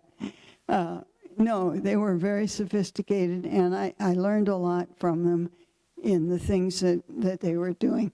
But we had a great time. We really did have a great time. So this is just a picture of bones. We were always looking at bones, and I got a lot of interest from people. And I had a few students who were really talented at working with bones. I wasn't. I didn't ever feel it with animal bones. It took me a lot of time working over them and looking at all the, we had of course, a comparative collection, and we began to add to it, had a lot of birds particularly, because birds were very, very important there on the coast. But I had some students who were really good at it. And so we worked with them. And in fact, well, just a minute, I'll say something about that. Don Ivey had rejoined the community here in Coos Bay by that time. And he had gotten into working with the culture committee and going to the excavations. Whenever there was one to be done, he was there. He was always leading us in it.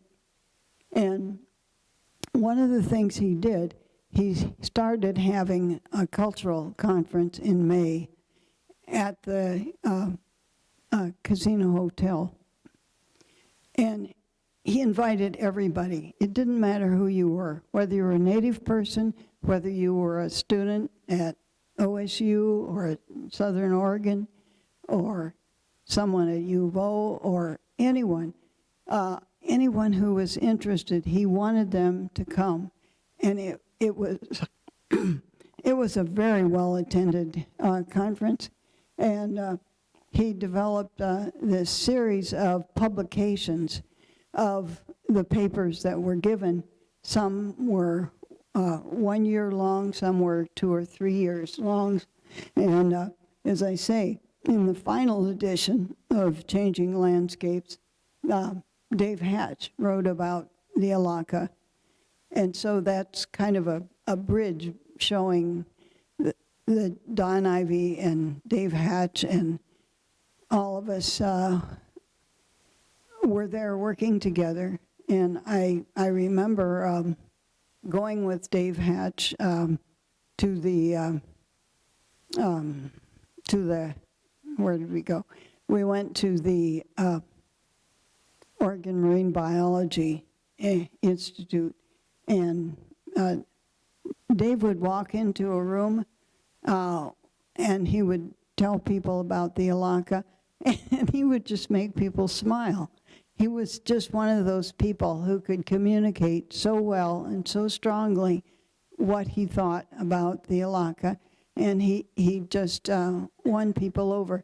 He got a grant from Oregon Sea Grant, for instance, and one from the Siletz tribe, and I don't know who else, but he got a grant to study the DNA, the mitochondrial DNA. Now, the mitochondrial DNA, that's the part that's on not the nuclear chromosomes or nuclear part of the DNA, but it's the part that is in every cell that provides energy for the individual. It's inherited only through the mother's line, so you're tracing the mother's lineage in that case. Anyway, it was something that was fairly easy to study in those days. Now, I mean, we have sophisticated studies of DNA where they can look at the tiniest little bit, but in those days, that was 20 years ago, the mitochondria were easier.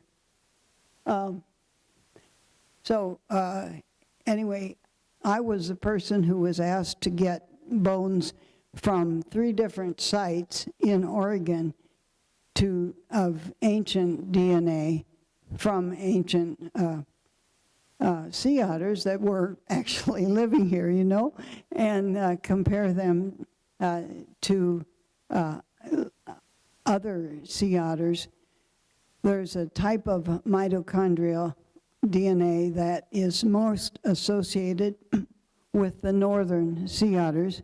And now, when we're talking about the northern sea otters, we're talking about sea otters from Alaska, because the sea otters that are now in Washington State and off the coast of British Columbia, they were introduced in the 1970s.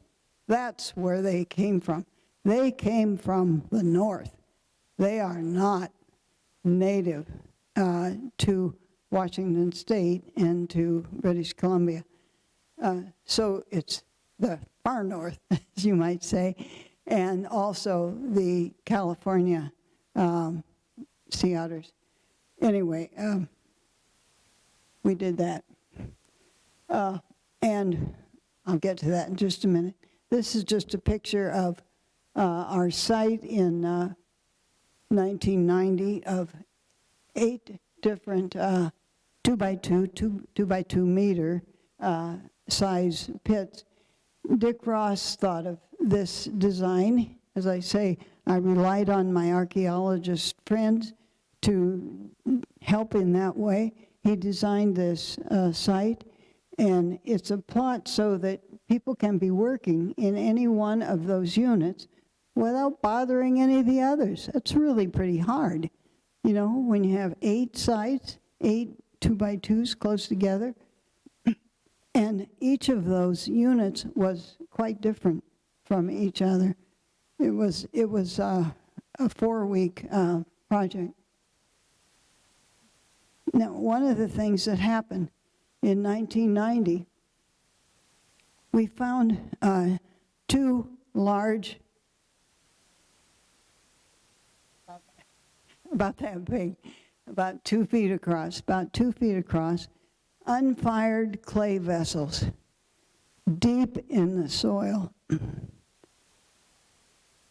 And what were they? What were they for? How were people using them? Well, we got some help in getting this one out. You can see it there in a box. We studied it. We took one of them that crumbled, we took parts of it and took it to a lab on OSU campus and asked them to tell us what the proteins were.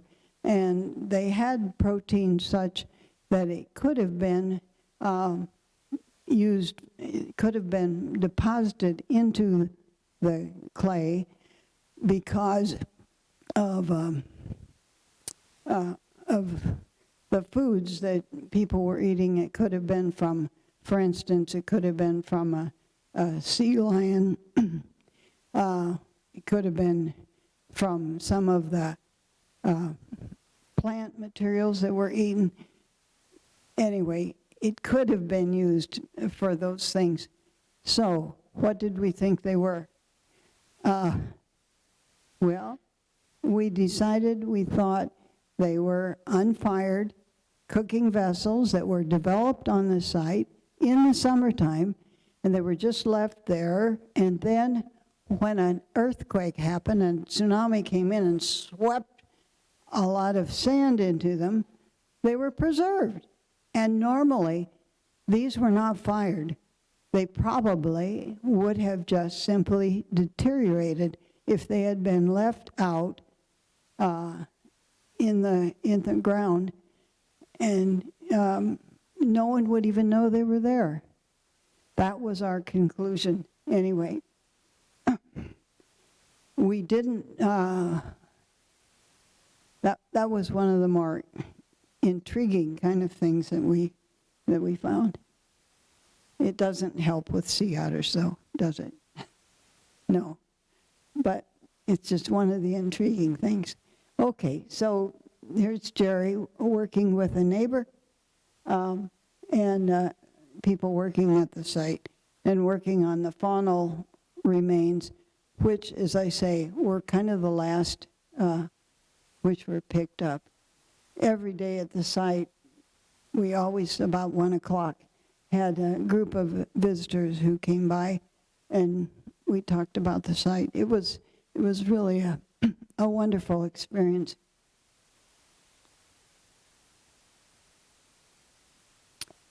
And bone fragments were just gathered outside the pit like that, and then they were spirited away. We used the former Coast Guard building, which at that time was run by the port of Bandon. We used it to safeguard our specimens every evening. I got to photograph a sea otter when I was in Alaska. We were in Resurrection Bay, which is off Seward, which is just south of Anchorage. There was a conference for a week in Anchorage, and that was the only sea otter I saw.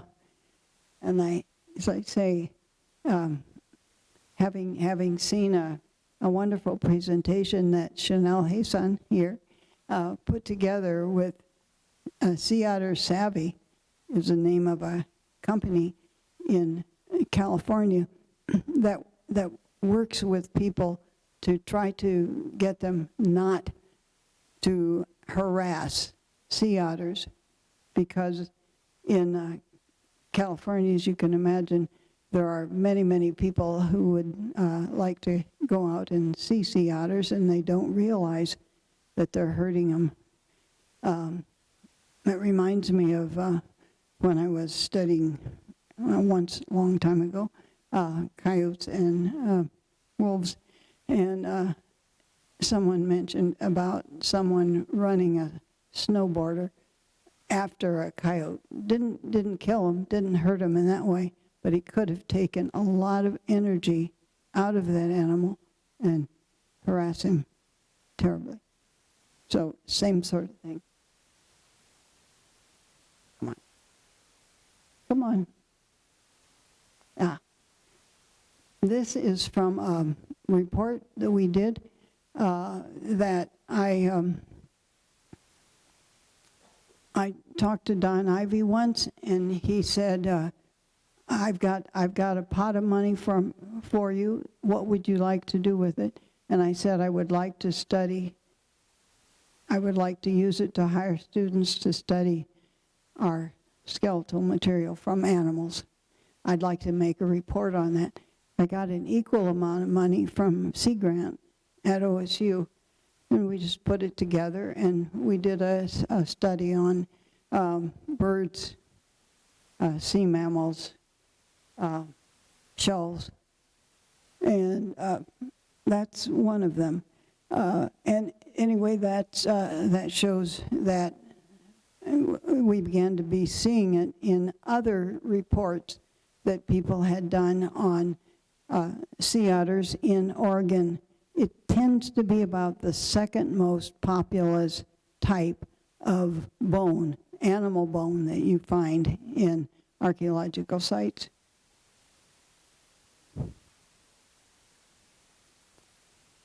I remember in 2001, it was finals week, and I was just sitting in my office and the phone rang. It was Don Ivy, and he said, "You're the first person I found who's in today. Could you come down and help us salvage a site?" It was inadvertently disturbed by the city. And what they'd done is they just come into the site area and they just bulldozed it, picked everything up and dumped it. And so we had quite a project once that was stopped, and we went there and we had to sift through all of this material, which didn't have any provenience at all. It didn't have what archaeologists always want, which is to know precisely where it is from. That's the provenience. Conditions were not ideal, but we did the job. And I remember it was Don Ivy who said that, and I felt very gratified that we could go. Come on. Allison Otters, she married Ralph Wata, from one of the Confederated Tribes of the Klamath, and she came to the 2014 restoration. Excuse me, I'm running out of voice. She came, and Don Ivy's mother had been a person that Allison Otters had worked with, Allison Otters Wata. And Allison gotten very intrigued with Don Ivy and his family, and she wanted to meet him. That was way back in the, I guess it would have been in the early 80s, when Allison was a graduate student. So at this celebration, they came over from Klamath, and That's the only picture I have of us together. That's Allison and myself, and that's Don Ivy on the right in the red shirt and with his characteristic hat. He always wore a hat like that on his head. You could always tell him.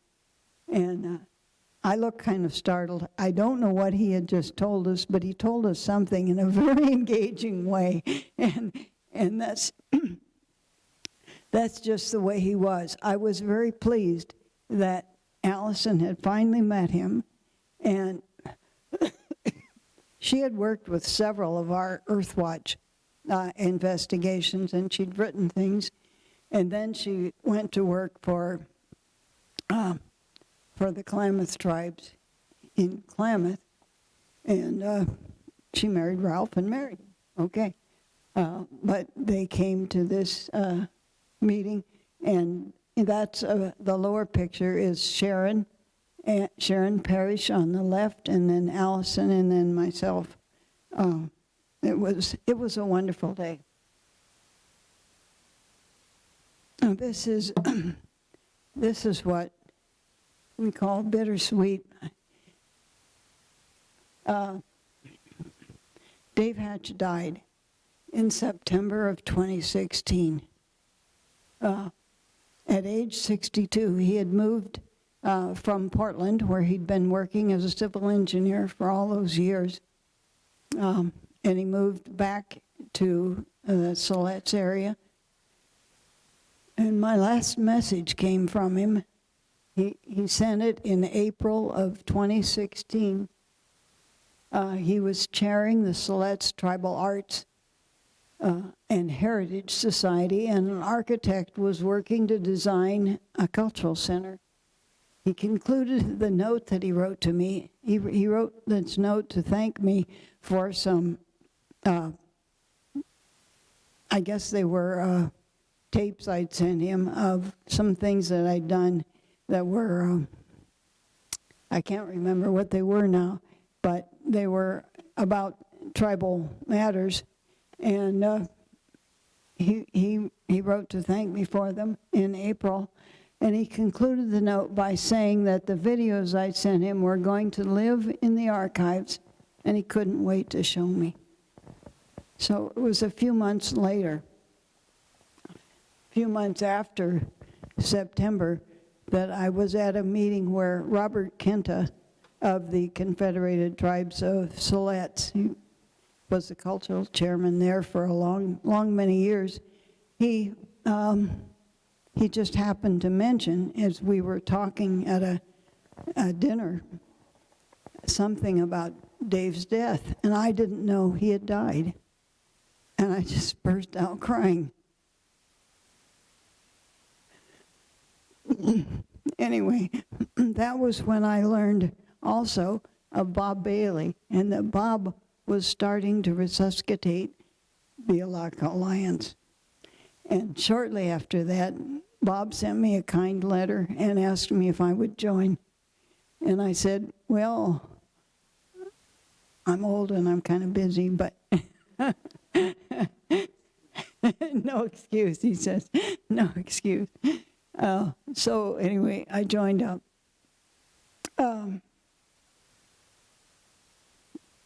And then I learned about Don Ivy being very involved with it.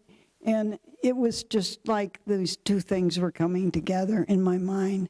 The Elakha Alliance, the work with the Coquille Indian tribe for so many years, and Dave Hatch, and everything was just joining in together.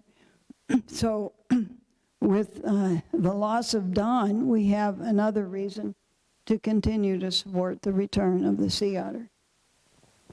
And I have one more slide. I just wanted to thank Ron Metzger very, very much for organizing this meeting and for inviting me to speak and giving me a chance to bring sort of all these old thoughts together, or some of them anyway.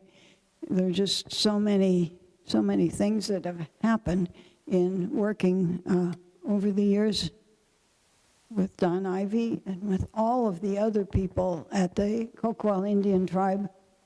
And I wanted to thank Elise Hamner, who organized the celebration for Don Ivy for the Alumni Award, and bringing me into that too. And I wanted to thank SWOCC. I should have said that when we first started working in Coos Bay, we went to SWOCC and we looked through, they have a series in the library, did then anyway, of oral histories of people in the community who'd lived there for years. And I found some good ones with Coquilles in it. And later, when we did an oral history of, we brought in Native people who had stories to tell, coyote stories or other stories. We used some rooms in SWOCC also, and SWOCC allowed us to do that, and that was very nice. We just were camping, you know. We were camping, and we came into SWOCC and used that was old-fashioned equipment too. I mean, you know, that was not your new fancy. No, that was real big, real.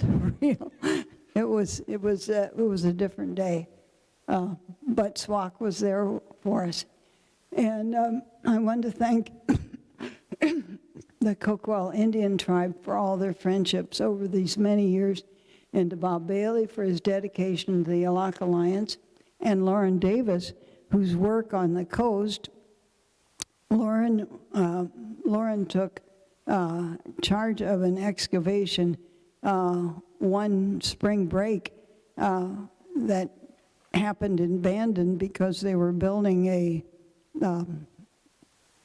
water treatment plant in what was supposed to be a site, and I couldn't make it because I was committed to going to a conference and also to visiting my daughter, who was living in Arizona at the time. And Loren Davis came in, and he found that, my gosh, he knew Don Ivy. It was kind of a wonderful thing, a surprise. So I wanted to thank him too for his work on the coast. And I'm so sorry about my voice. I hope that this hasn't been too much of a strain for you, but thank you very much. Thank you for the audience. Thank you, Bobbi. Anybody have any questions before our next speaker, Bill Robbins? Going once, going twice. I will have, since you're sitting right next to me, I'll give you a hand down. I will have your gift of jarred home canned tuna, because I'm sitting right next to you, so. Okay. Thank you, Ron. You're welcome.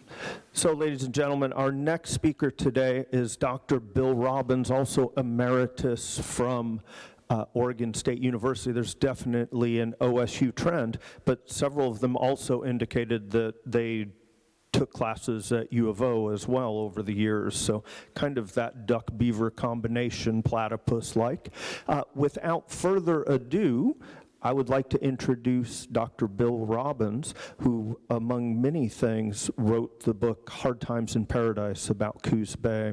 And so he's going to talk to us today about EuroAmericans in the neighborhood and the effect on the South Coast, including sea otters. Bill?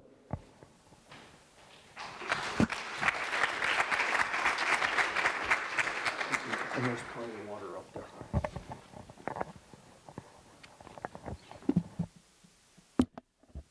Thank you very much. I'm deeply honored to be invited to this occasion, and I'll confess up front, I had to consult the dictionary to find out what Elakha meant.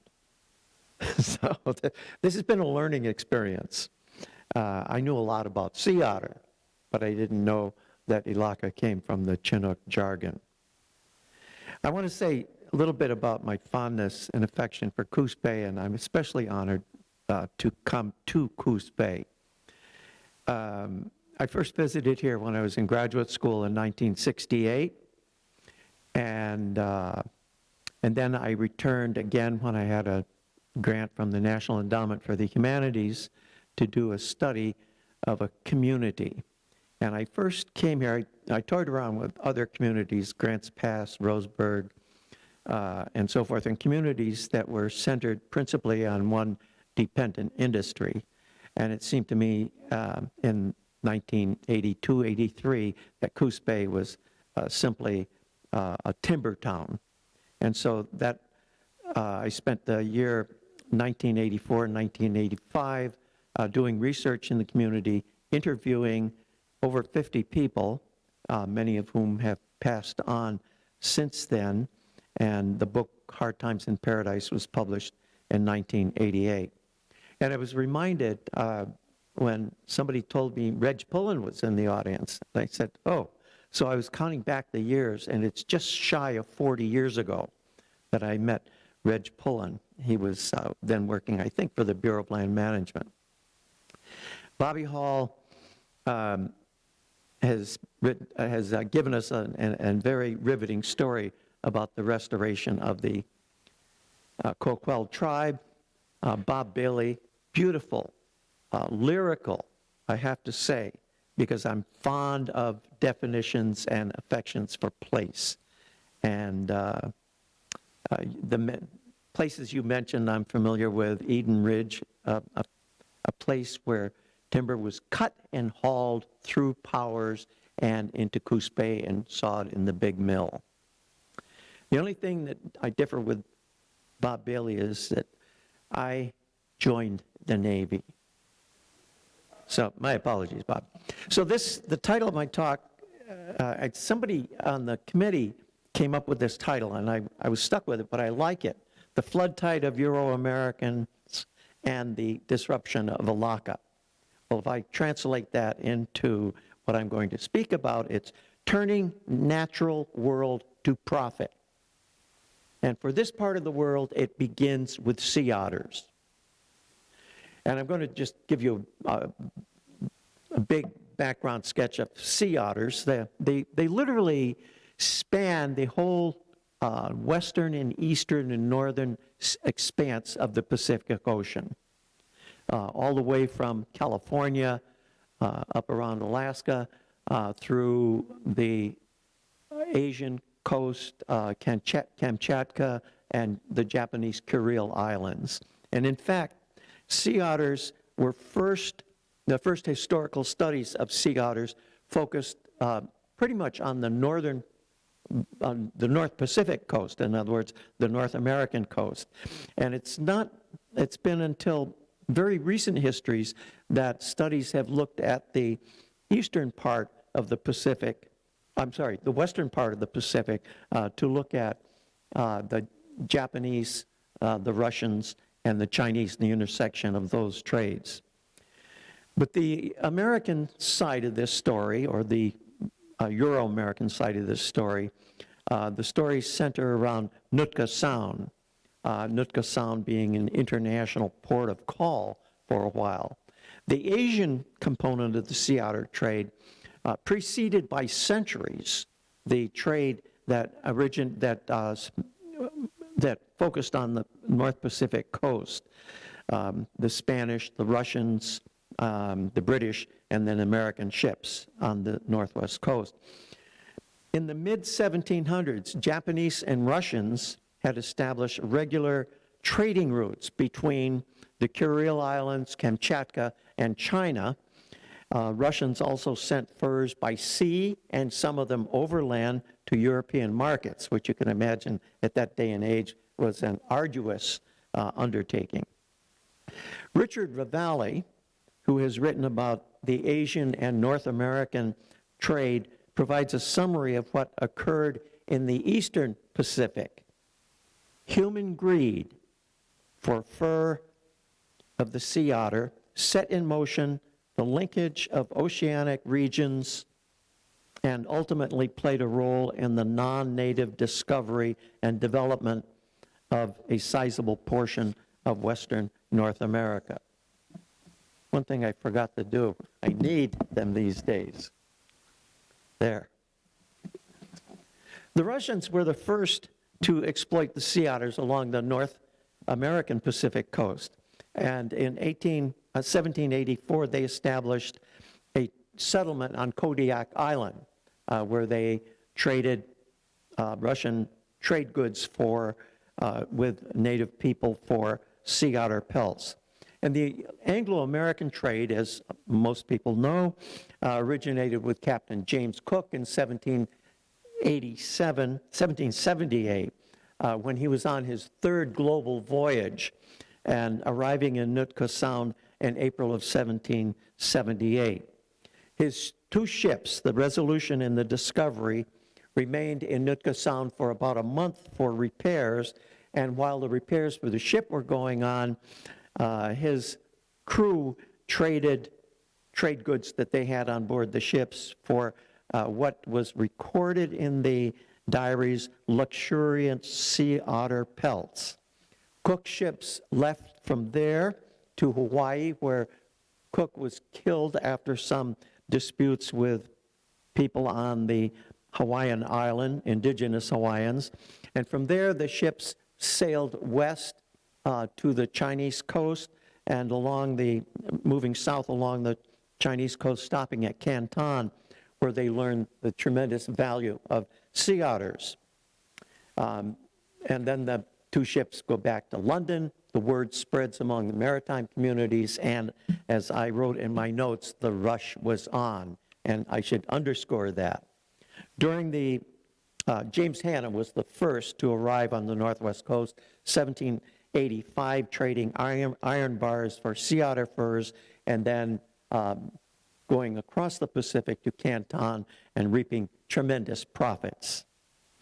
In the 1780s, British and then American ships trafficked in and out of Nootka Sound and other inlets, exchanging trade goods of various kinds for sea otter pelts.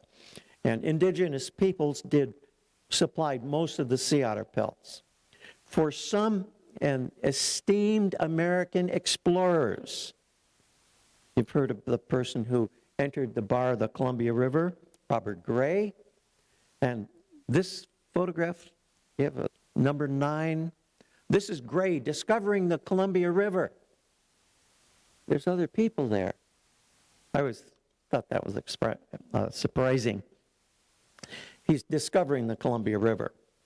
And what Gray did as a celebrated explorer, I learned several years ago, was that in his various voyages in and out of native villages was to destroy and put to the fire the villages, to have his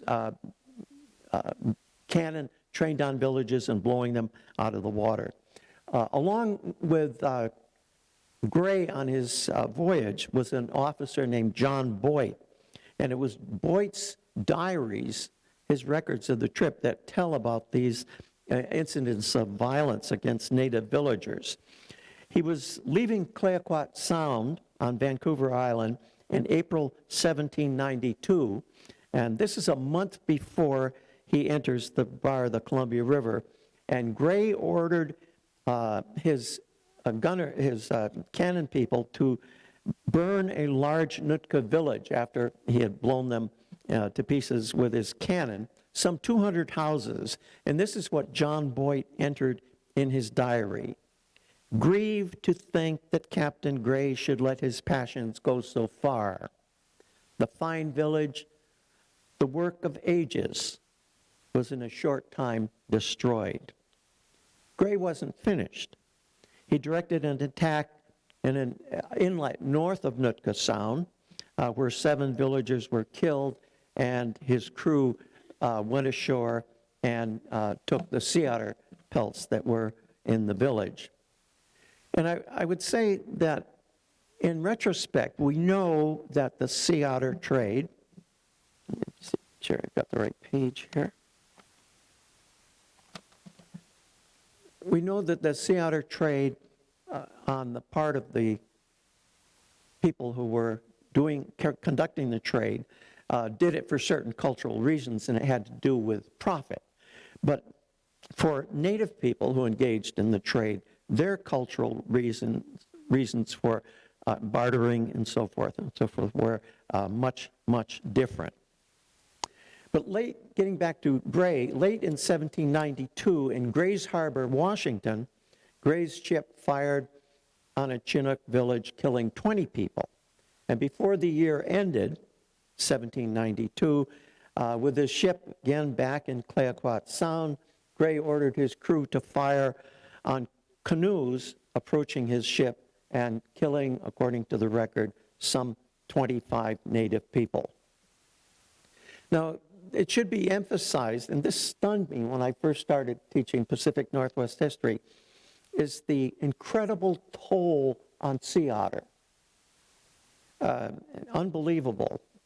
Sea otters were killed at will along the northwest coast for literally 170 years before any regulatory measures were settled upon, and that was an international treaty signed in 1911, which placed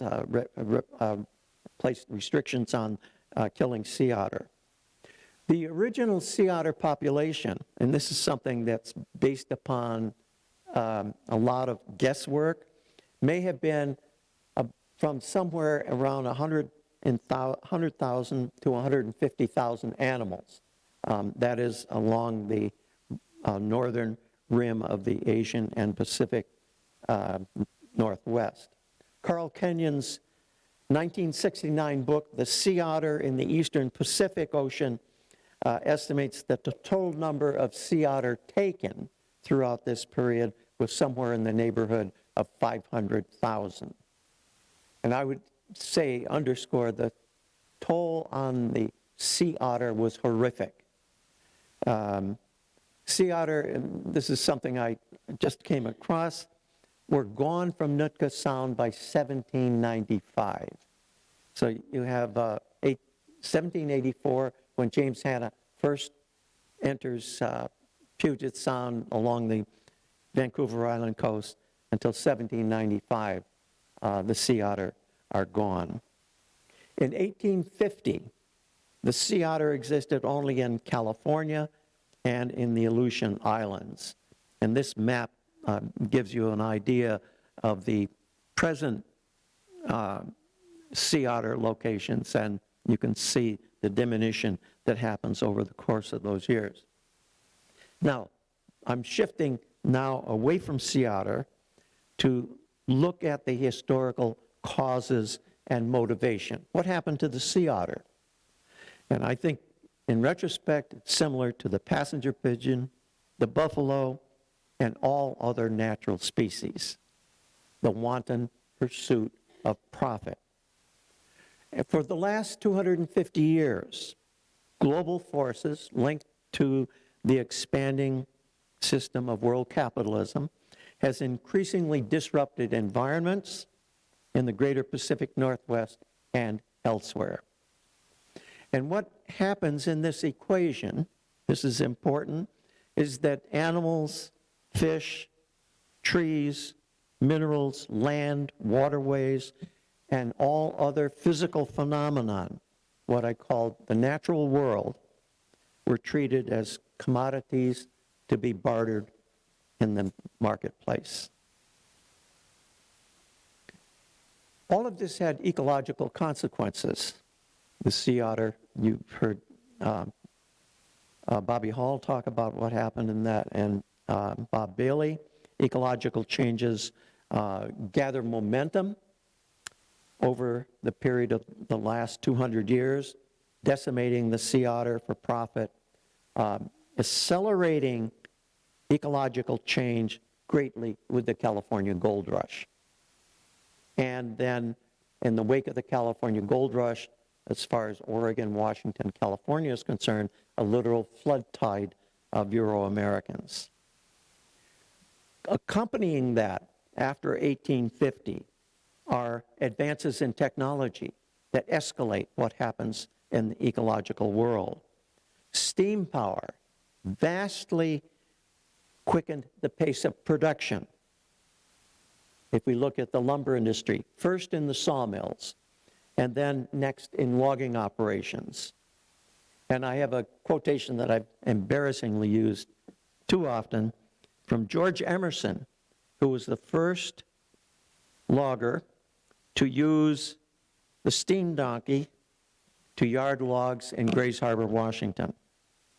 And this is George Emerson.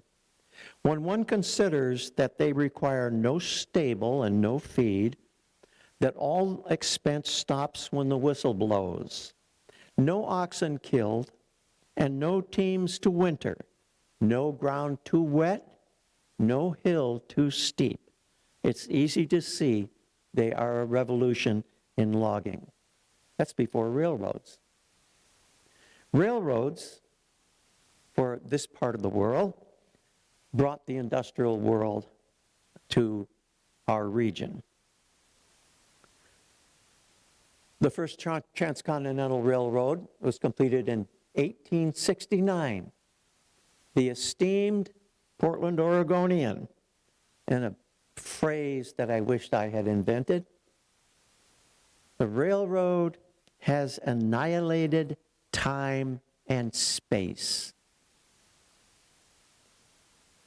Now, advances in technology, this is steam, the beginning, had adverse effects, of course, on nearshore environments, on estuaries, and so forth.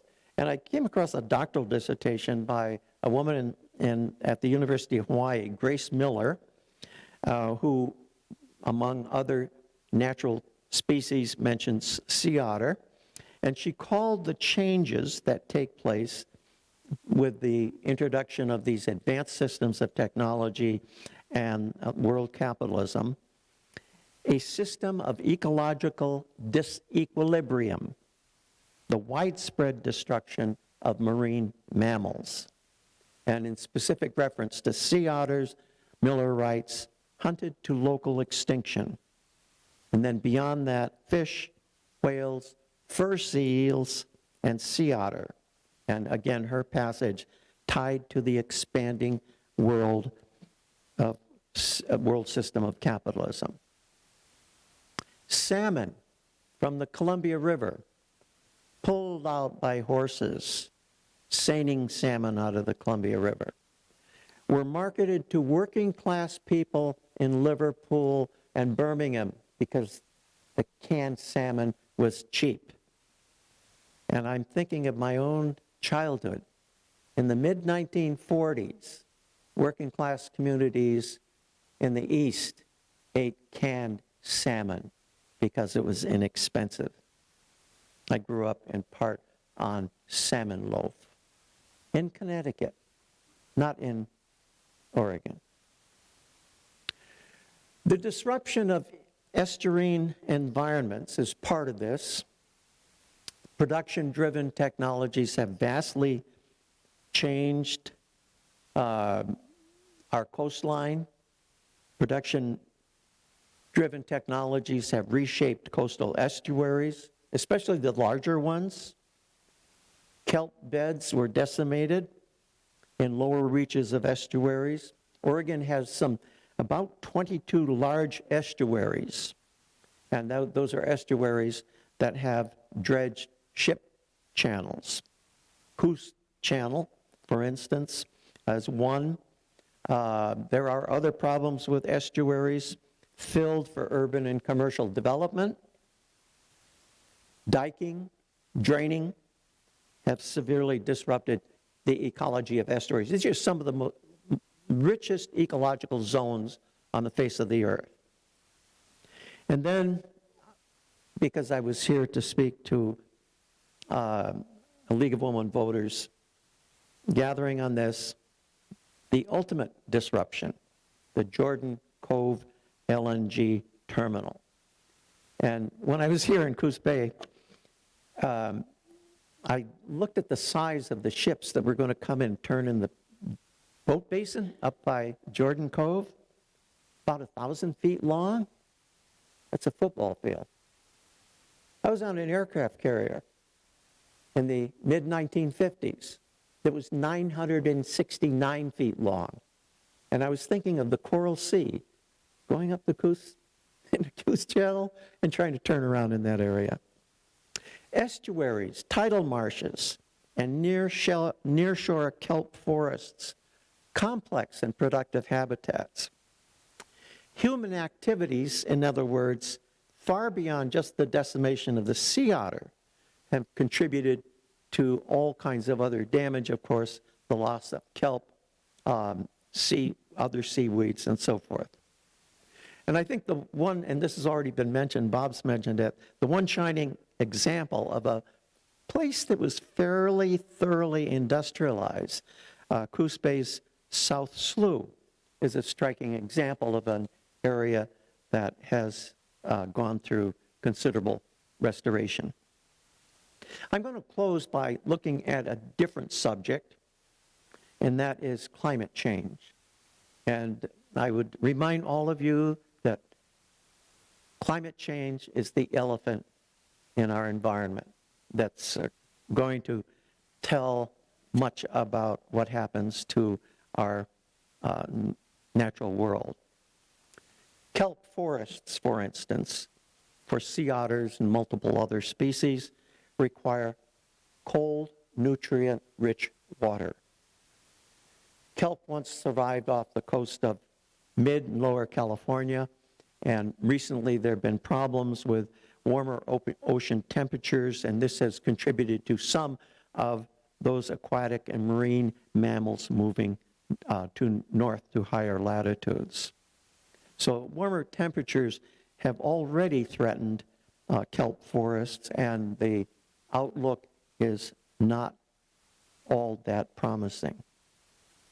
There are also well-advertised efforts to propagate kelp to fight climate change, and one that I came across was an effort in the state of Maine to bury seaweed in the bottom of the ocean, locking it away for millennia, supposedly an experiment that would slow the release of carbon into the atmosphere.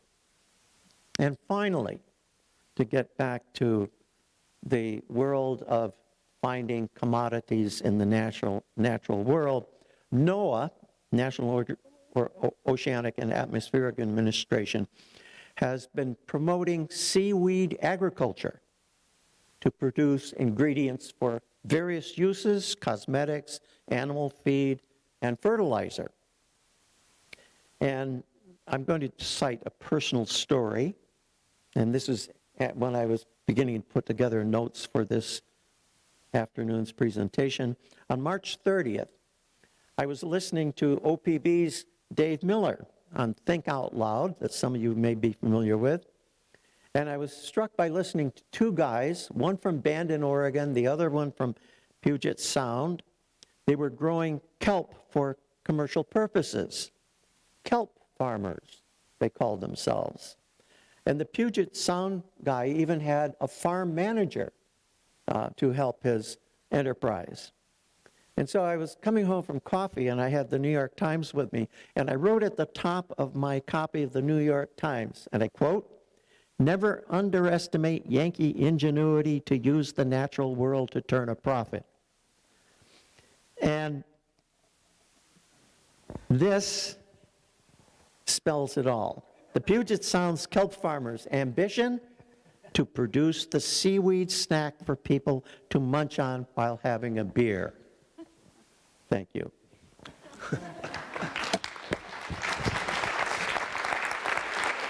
Thank you, Bill. Anybody have any questions for Bill before we wrap it up today with Loren Davis? Seeing hands. Oh.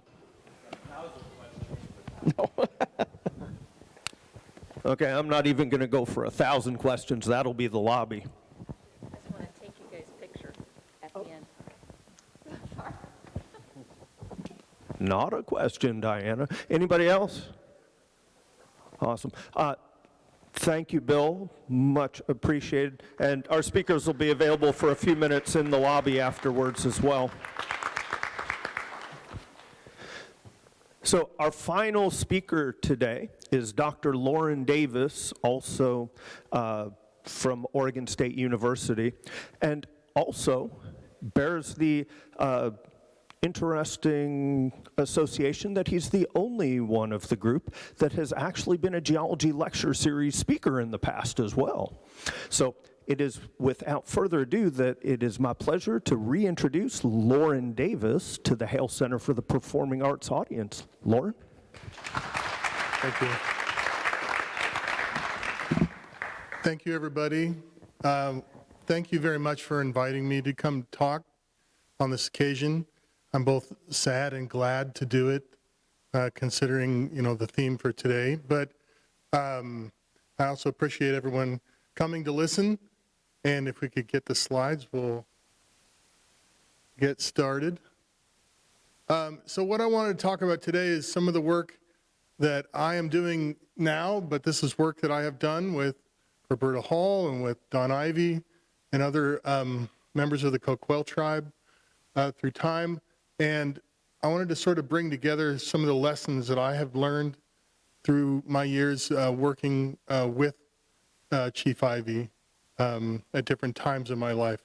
And there was some allusion to this earlier, but I have a bit of an unusual history with Chief Ivy. I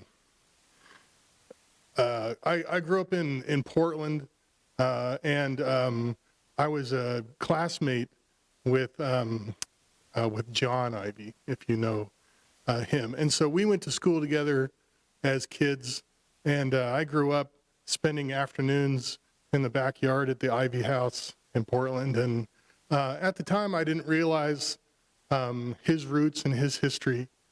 And sorry, I'm going to hold it together here as I talk about it. But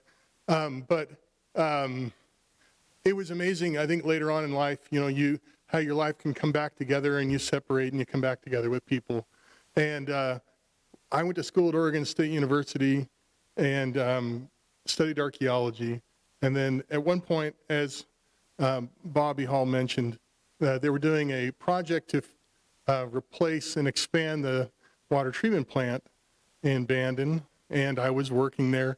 And who walks up but Don Ivy? And I was like, what are you doing here? Why are you here? Because it didn't make any sense to me how this part of my older life would come together with the current life. And he told me, well, I'm, been asked to come back and help, build the Coquille tribe as it become reinstated. And it just, everything was just sort of, wondrous and confusing all at the same time. But over the years, we kept in touch, and I got to do a lot of wonderful things with Chief Ivy in other places, and I'll talk a little bit about that today. But let's talk about, as a theme that brings it all together, the importance of the Devil's Kitchen Archaeological Site. Now, this is just the name for this place that's been given to it by Europeans.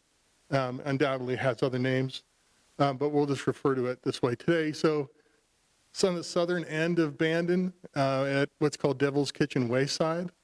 And this is just a photo of our excavation that we started last summer, but this is just one of many years that we've worked here. Could you please go forward? Oh, I got that controlled, don't I?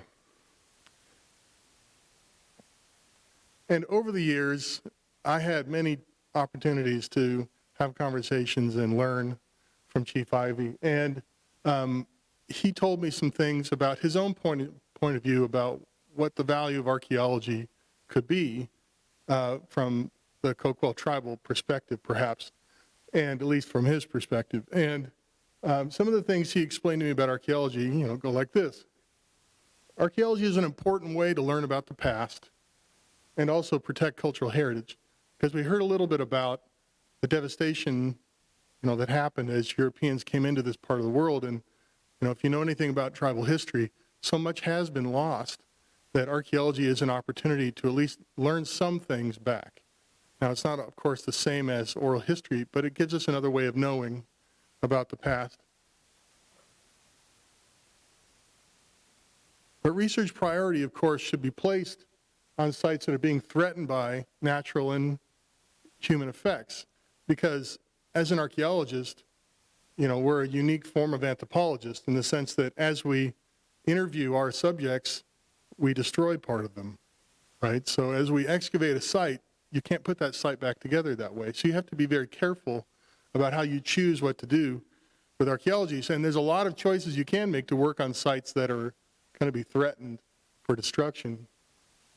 And knowledge about sites is useful in the sense that understanding where these sites can be held in the landscape allow the Coquille tribe to make informed requests about its heritage.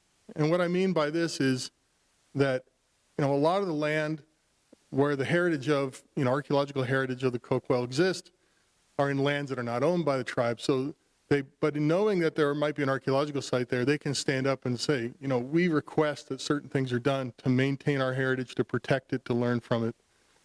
It's their heritage, so they need to be able to have the information required to stand up and do something about it. So one theme that's true, of course, if you live here, you know this, but the coast is always changing. You have no idea. So since the last glacial period, coastline has really changed. So from a geology point of view, to make ice the size of Canada, which is what happened in the last ice age, that water budget comes out of the ocean. And it lowered the world's sea levels down to a point where on this part of the coast, the south coast had about 10 extra miles of coastline to the west. So there's a massive landscape that used to exist out there. And the ancestors of today's Coquille people lived there. This would have been some of the most productive parts of the coastal landscape. The estuaries, the bays, the forests and the dunes, all the things that we see today, versions of those would have been expanded out to the west. And over time, and I've just shown you a color map here, minus 130 meters where it's orange, that's the maximum amount of depth that the sea level went down at about 23,000 years ago. And over time, it began to rise. It was slow at first, and then it rose very rapidly. And then in the last about 6,000 years, it had slowed down. So when you look at the coast today, what you're looking at is essentially the way the coast has appeared for roughly the last 3,000 years or so. So that's a bit, of our moving picture, but it's been kind of stabilized since about then. So we assume that many early archaeological sites are probably submerged beneath the ocean, but others are going to be above sea level. In fact, they're going to be above modern sea level in places that we can still access. Because even though, there was a whole world of the coast out there into the water, undoubtedly people still ranged inland and used, inland attractions, things that are useful for them. This was an entire coastal landscape that wasn't just restricted to the edge of the ocean.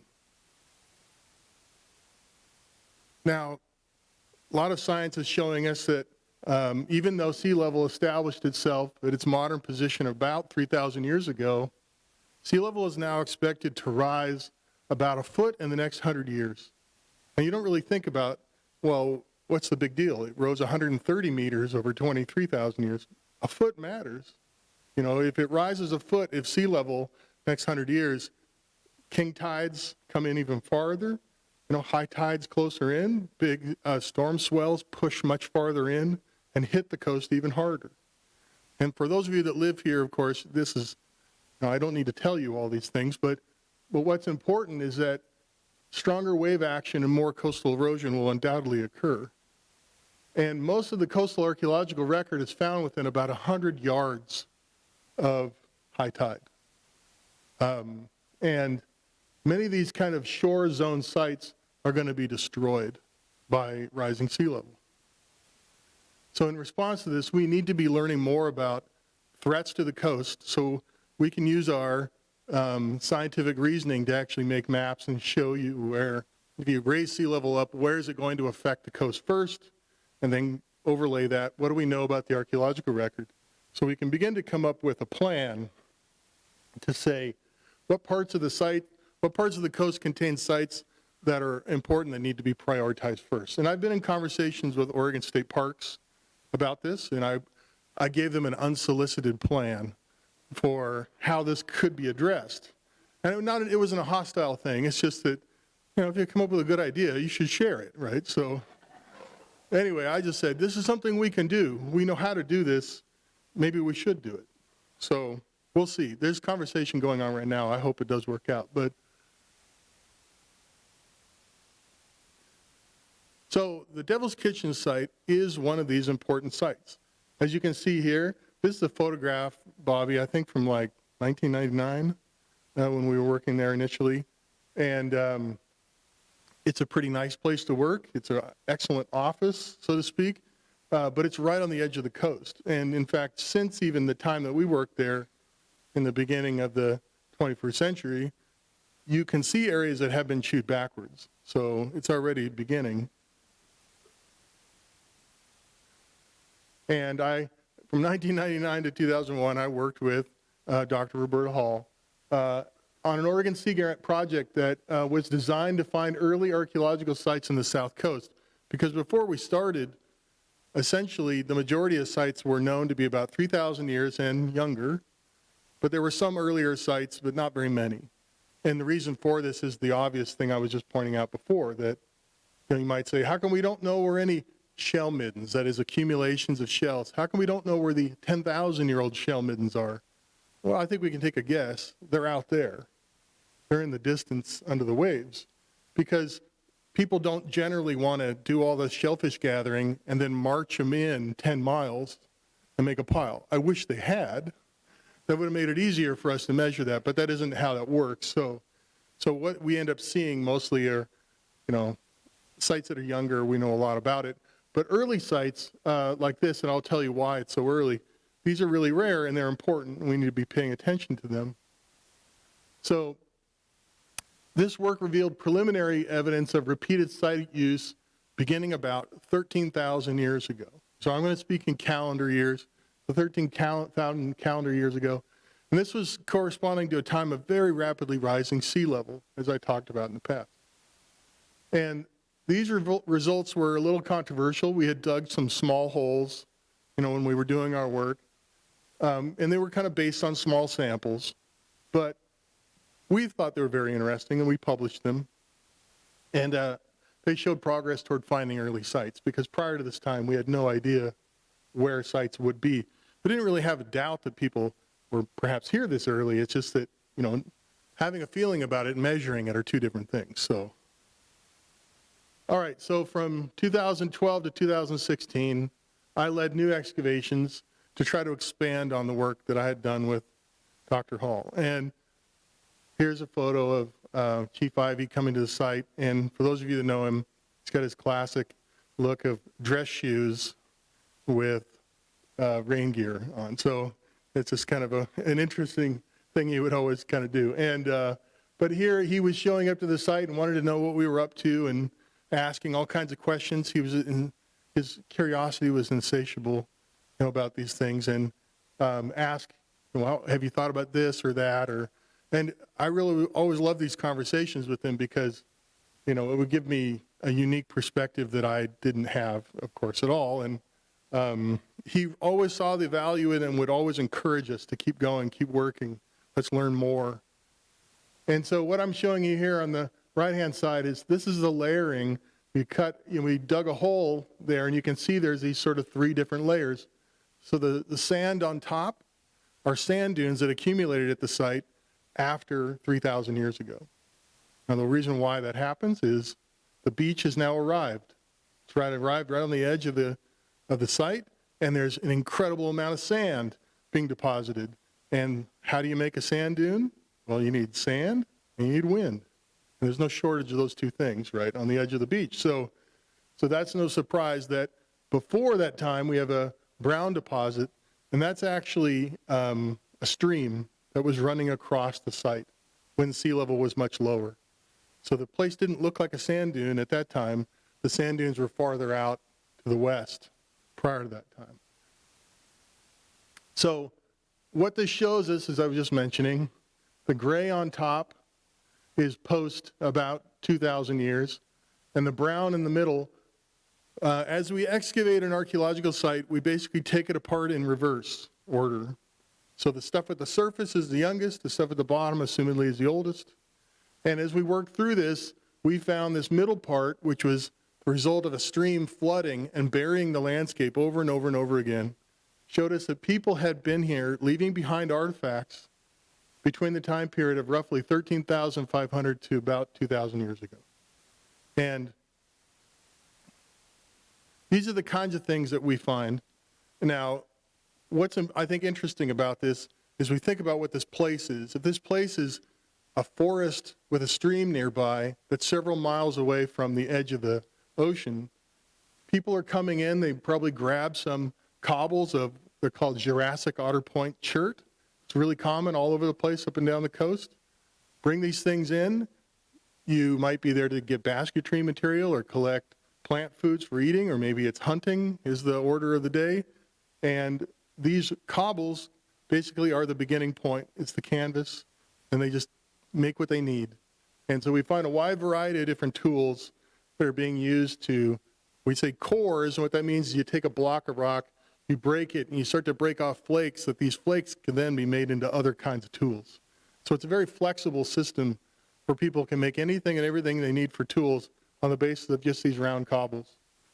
And sometimes then the flakes get made into, these are projectile weapons, so like small spear points, for example, so hunting very likely was happening. Sometimes they get made into cutting tools or scraping tools, and so I can imagine basketry or other kinds of activities were going on.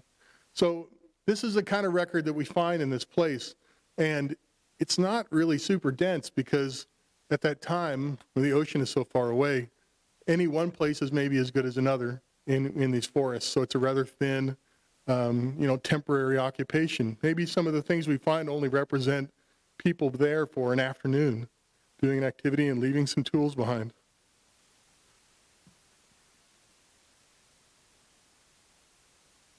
Okay, these are things I already told you. So we don't find bone or shell at this site, and some of this might be because of preservation. So typically you'll find organic materials like bone and shell at a site if there's already shell present, because if you put a huge pile of shell on the ground, that helps to reduce the acidity of the soil. There's so much water in this landscape that it actually causes organic things to break down really fast. So we don't find that. I don't read into the absence of information to mean much, because it could just be that it just didn't preserve. So as Dr. Hall was saying, there's the bone people and the stone people. So we, as a result, have to be stone people. We have to think about the record left behind with stone tools, because that's the best evidence we have. Okay, so what's interesting is the part below where I said 13,500, we actually found artifacts down below this part. And so the work that we're doing right now is to try to establish how old does it go, and can we have high confidence that the artifacts and the things we're dating, in this case would be pieces of charcoal, they actually show us the age of when people were here. And what's interesting about this is, again, the stream kept flooding, it kept burying the things people were leaving behind, and it gives us a very wonderful vertically stacked record showing people using the landscape over time. Now, starting last summer, we began what I hope will be a multi-year project to work at the Devil's Kitchen site. And our goal is pretty basic. It's to define what early South Coast archaeological sites look like. Because if no one's ever seen a 13,000-year-old site before, you're not going to be able to identify them in other places. If they're eroding out of the bank due to high sea level coming up, you're not going to know what they look like. You're not going to be able to help preserve this heritage very well. And by figuring this kind of stuff out, where they are to be found in landscapes and why, like why is there such a record at Devil's Kitchen and not in other places? And those are sometimes geological issues that we can work out. But this is important because we can help to begin to prioritize protection of key sites in the state park system. And the archaeological heritage of the Coquille peoples can be better protected by knowing where early sites are going to be found in this very sort of fragile shore zone. So knowledge is power with this. We really just need to understand what the patterns look like. So moving forward, if you ever come to visit us, we're going to be working here at toward the end of June into the middle of July. We're at Bandon, in the town of Bandon at the Devil's Kitchen State Wayside, I think it's called in the map.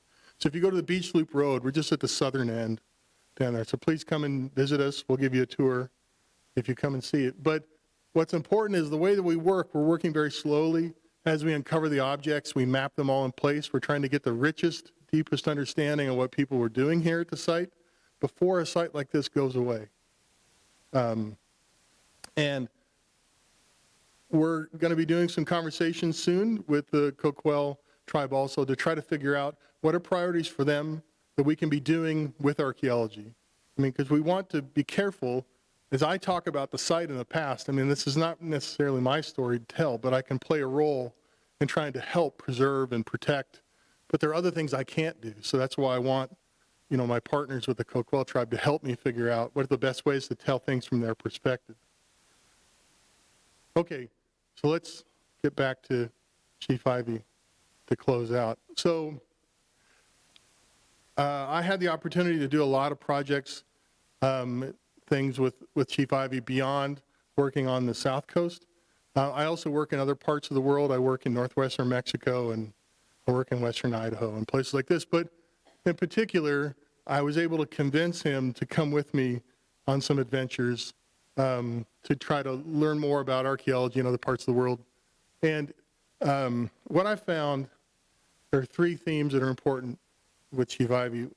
He's a teacher, he's an adventurer, and a friend. And these were really important things to me as we work together. So here we are on Espiritu Santo Island in the Sea of Cortez, the southern part of Baja California, working on a shell-midden site there. And he was particularly interested to get to see this place because, I mean, this is a place where people are interacting with the ocean. You know, it's a different peoples, a different time, different situation. And he was just curious to understand sort of the cross-cultural comparison. How do people do this in other parts of the world? How can I take this knowledge home with me and better understand, you know, what's happening in our own archaeological backyard? You know, we would work all day at the site, everyone's all hot and tired and all this, and then right after work, Chief Ivy would be gone. He would be walking around the landscape, learning about things, figuring things out, and come back and share with you the things he had learned. And he was a really good excavator also. He was really interested in the work. So as a result, what I think people didn't necessarily understand, he would show up at your site, and he was, of course, very knowledgeable about how this work happens. But he could be very critical, too. Like if he would suggest something to you, it wasn't really a suggestion. It was probably like, you should be doing. Make this change. Make it now. But I really enjoyed working with Chief Ivy in these different field situations. Now, one thing that we got to do, which I think is actually a highlight of highlights in my life, was that we had talked about how, he and I had talked about how if you look at the landscape as it's changed through time, if you look at prominent landforms like, this is Cape Blanco down here, you notice there's a bunch of sort of, the blue area sort of extends out here. So it's a little bit more shallow as it goes out to the west. And there's a bunch of dots through here. If you ever go out to Cape Blanco and look out, you'll see all these rocks and islands. So I don't know what the size requirement is that we could graduate from a rock to an island, but they're named on the maps. But he and I were talking about how, you know, what would be really neat is to actually go out to some of these places someday because, you know, these things are islands now, but they used to be high and dry as under low sea level conditions. And so wouldn't that be amazing? Well, one day we actually got to go. So Roy Lowe from U.S. Fish and Wildlife put together an opportunity for Chief Ivy and myself and a couple other people to go out to two of the islands off of Cape Blanco. And one, they have the Fish and Wildlife peoples, of course, these are either restricted areas and you're not allowed to go out there, but they do go out and have surveys every once in a while. And the Coast Guard agreed to take us because they wanted experience extracting people from islands. So we had to agree that this is kind of risky, you know, but if you want to do it, this is the only ride out there. So we got to get in the really big helicopter, I think it's the Jayhawk, is that what it's called? So anyway, I got picked up in Newport, and they had flown from Astoria down to get me, and then we landed here at the airport in town and picked up Chief Ivy. So, as they promised, it was true. It was a little sketchy because none of these things are big enough and flat enough to land a helicopter on. So they can only put the front two wheels down, and then they hover, and you have to jump out. And then they would fly off and like, yeah, we'll come get you later. So that was a promise. We had to hold them to it, I guess. But here we are getting out, getting ready to go. And here's Chief Ivy. He was happy all day long. Like I thought his cheeks were going to break. He was smiling so much that day. And as you can see in the distance, here's Cape Blanco. So between here and there was a terrestrial landscape, about 5,000 to 6,000 years ago. So we were really curious as we were on the island to see if there was any evidence, archaeological evidence. We didn't find anything. We found a lot of evidence that birds live on the island. And the birds do not take care of their own bathroom stuff. They just leave it on the island. So anyway, so we walked around, and on one of them, though, we did see it's a different species of birds, and they didn't denude the landscape so bad, but we found an actual deposit of sand that we dug through it, and I took a sample, a tube you push into the sand, and we capped it, and we collect a sample in the dark, so to speak. And I took that tube of sand and sent it to a laboratory, and through their analysis, they told us that that sand had last seen the sunlight about 78,000 years ago. So that was really exciting. It's much older than what I was just saying about this would have been exposed, but there are really ancient dunes on top of some of these landforms. And so that's what we were hoping. If we could find the dirt of the right age, we might be able to find archaeological information. Well, there's a lot more of that work. I suppose it could be done, but we were only there for an afternoon. But at the end, we had a pretty amazing time. And it was I think, for me, the spirit of, exploration and discovery and wonder. It was always there, working with Chief Ivy. And I really enjoyed his support through the years. He was always very encouraging. He always gave me very good advice about if I was having some kind of trouble, with somebody. Oh, I'm going to disagreement with somebody. He would say things like, well, the quality of a person is often measured by the quality of their enemies.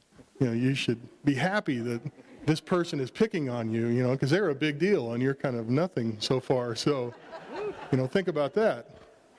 Anyway, but as I said, to me, Chief Ivy will always be a teacher, a grand adventurer, and a really good friend.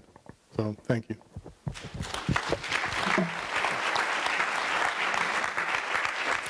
Thank you, Loren. I might add advocate as one more word, but there's probably a gazillion words we could add. Anybody have any questions for Loren?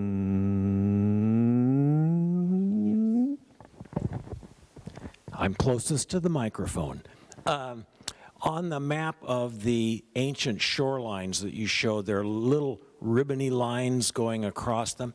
Are those streams that you have been measured, or are they hypothesized? As they so in making the map, what we do is we take bathymetric data. So this is publicly available information about the depth and the shape of the continental shelf. And then using a computer model, we can put contours, because we know from geology work where sea level was at different times. But using that shape, we can also ask the computer to run water across the surface. We basically say, if you were to pour water on this landscape, where would it sort of organize itself? And it would run these. So here, for example, shows us where the Coquille River should be. And if you ever look at a bathymetric map, there's some really amazing terrain through here where you have there's a big fault system, right, that runs right through the mouth and out to sea here, and the river basically runs along one edge of it as it goes offshore. And so these are theoretical to begin with, but I've done a lot of work with the Bureau of Ocean Energy Management offshore, and we take maps like this and we try to ground truth them. That is, we want to see if they're real. And so we drag instruments around that can see into the seafloor. And it's really something when you're in a ship and you're going across this, and all of a sudden you see on the computer screen that there's a dip underneath the seabed, and you can see where that cross section of that river was. So that's pretty exciting. I won't be doing more of that because I get hideously seasick every time I go. But there's a lot of really amazing things we do learn. So it's yes and no. Some of these we have actually evaluated, but other ones we don't. But our batting average is pretty good so far. There's other professionals that we send with us out there, marine geologists. Yes, Jen. Hi, Loren. I just had a quick question about the bathymetry. So I know that the upwelling is a serious problem for finding archaeological sites. Is there a way to model or predict where archaeological sites might be might be buried in underwater? So I'm thinking about upwelling, but I'm also wondering because of the lack of, help me out here. So the way that we do a predictive model offshore is not based just off of the contour of where shoreline was. That's one way to start. Our way is a lot more complex. We take the landscape and we grid it into 10 meter or 30 by 30 foot squares. And in the computer model, we ask it, what's special about the square? And we give it a bunch of rules. We say, how close are you to water? What is the slope? So if it's really steep, it gets a low score. If it's really flat, it gets a higher score. If you're close to water, it's good. If you're way far away from water, it's not so good. Anyway, we have all that information, we stack it up, and you can calculate the math for any one square that says this is a good place to live or not as good. Now, that doesn't mean there will or won't be a site, but we can make predictions that our logic is people want to be in places where it's warmer, that is south-facing. They want to be in places where you're closer to water. And also, you have access to the greater number of calories. And we say that because like estuaries have more calories per square meter in that landscape than the side of a cliff facing north, right? So it makes sense. So we break the landscape down like that, and that's how those are the models we've developed for them. So are you doing like underwater coring? Yeah. So the question was, are we doing underwater coring? And yes, we have. If I had more time, I would have explained this part, but the part we're doing offshore with the Bureau of Ocean Energy Management is we're not only making the model, we're going out and looking to see if it's real. And then in places where we have found, for example, like if we see something like this and we think it's an estuary, and you can actually see in our geophysical data that there's the shape that looks like a cross-section of it, we'll park the ship and drop a core rig down to the seafloor, flip the switch, and it pushes a pipe into the seafloor. Then we winch it back up onto the ship. So, don't tell anybody, but we have found, so far, we found an estuary that had shells in it with these really fine laminations of estuary muds, and we can see the burrows of little invertebrates. It's about 16,000 years old. So we found that off of Florence recently. And it's not published yet, but we're working it up. So that's why I say don't tell anybody. So. But another thing that's important is we're taking sediment samples out of those, and I sent them to a laboratory in Austria where they're going to extract the DNA out of the sediment. And they're going to be able to tell us, and this I'll make it full circle, tell us if things like salmon or otters were present in the area, because the amount of DNA that animals, and including us, shed is incredible. And that will accumulate in these bay sediments. And we have a chance of measuring the ecology of the past in this way. So this is sort of a new, exciting scientific direction that we can go in, to basically say what was the world like here in the past. And we may even get lucky enough to see human DNA also, because if people are in the neighborhood, that DNA will probably show up in the mud. So, looks like there's one line. You want to do the question, or do you want it afterwards? Shout the question, he'll repeat it.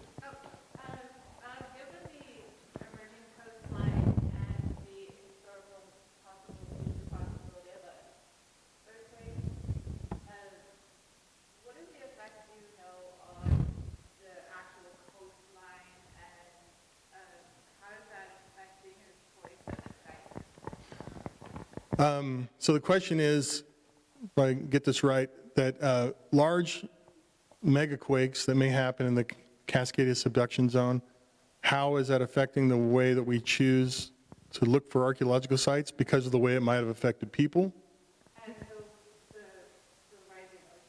And also coupled with the rising sea level. Yeah, good question. I mean, that's another angle we can put in there, because there's a phenomenon known as coseismic subsidence you may have heard of, that the edge of Oregon's rumpling like a carpet, and it's kind of moving upward slowly through time. And then with an earthquake, it flattens the carpet kind of quickly. In some places, it can drop, you can lose elevation up to 6 feet plus. In other places, it doesn't really change. So, so in terms of us, we haven't really incorporated thinking about that stuff, because that's actually really, that's a great thing to talk about, and we should do it.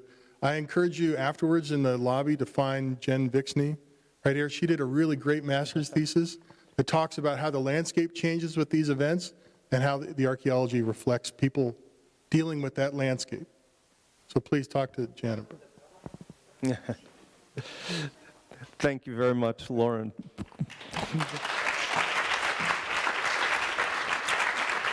If you still have it up there, Ryan, can you pop that picture of Dawn back up for a sec? So thank you all, Bobbi, Bill, Bob, Loren, for making time in your schedules, and thank all of you as well for making time in yours.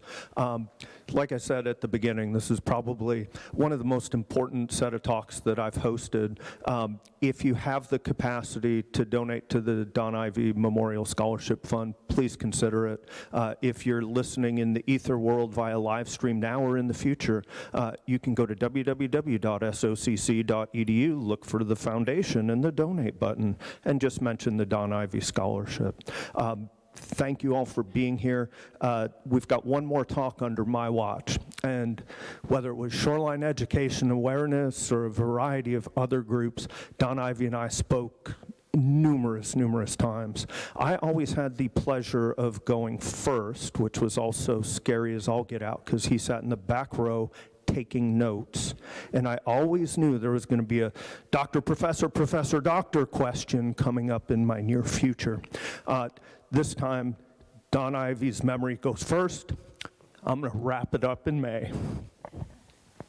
And like Loren, I'm not an emotional guy, my friend. Devil's Kitchen, one thing that Loren didn't mention, I probably know why, because I'm that way too emotionally, was the last site that Don visited before he passed. And it was a site incredibly important to Coquille history, Coquille culture, to all of the archaeologists that have studied the South Coast, and to Donald himself. So that's another piece of that particular locality. Thank you all for making time in your Saturday to attend today. We have a bunch of people out in the lobby still, and so please feel free to ask some additional questions of them as well. The tip jar for the scholarship will be out there as well momentarily. Thank you all from the bottom of my heart. Enjoy the rest of your weekend. Stay safe. Take care. Thank you.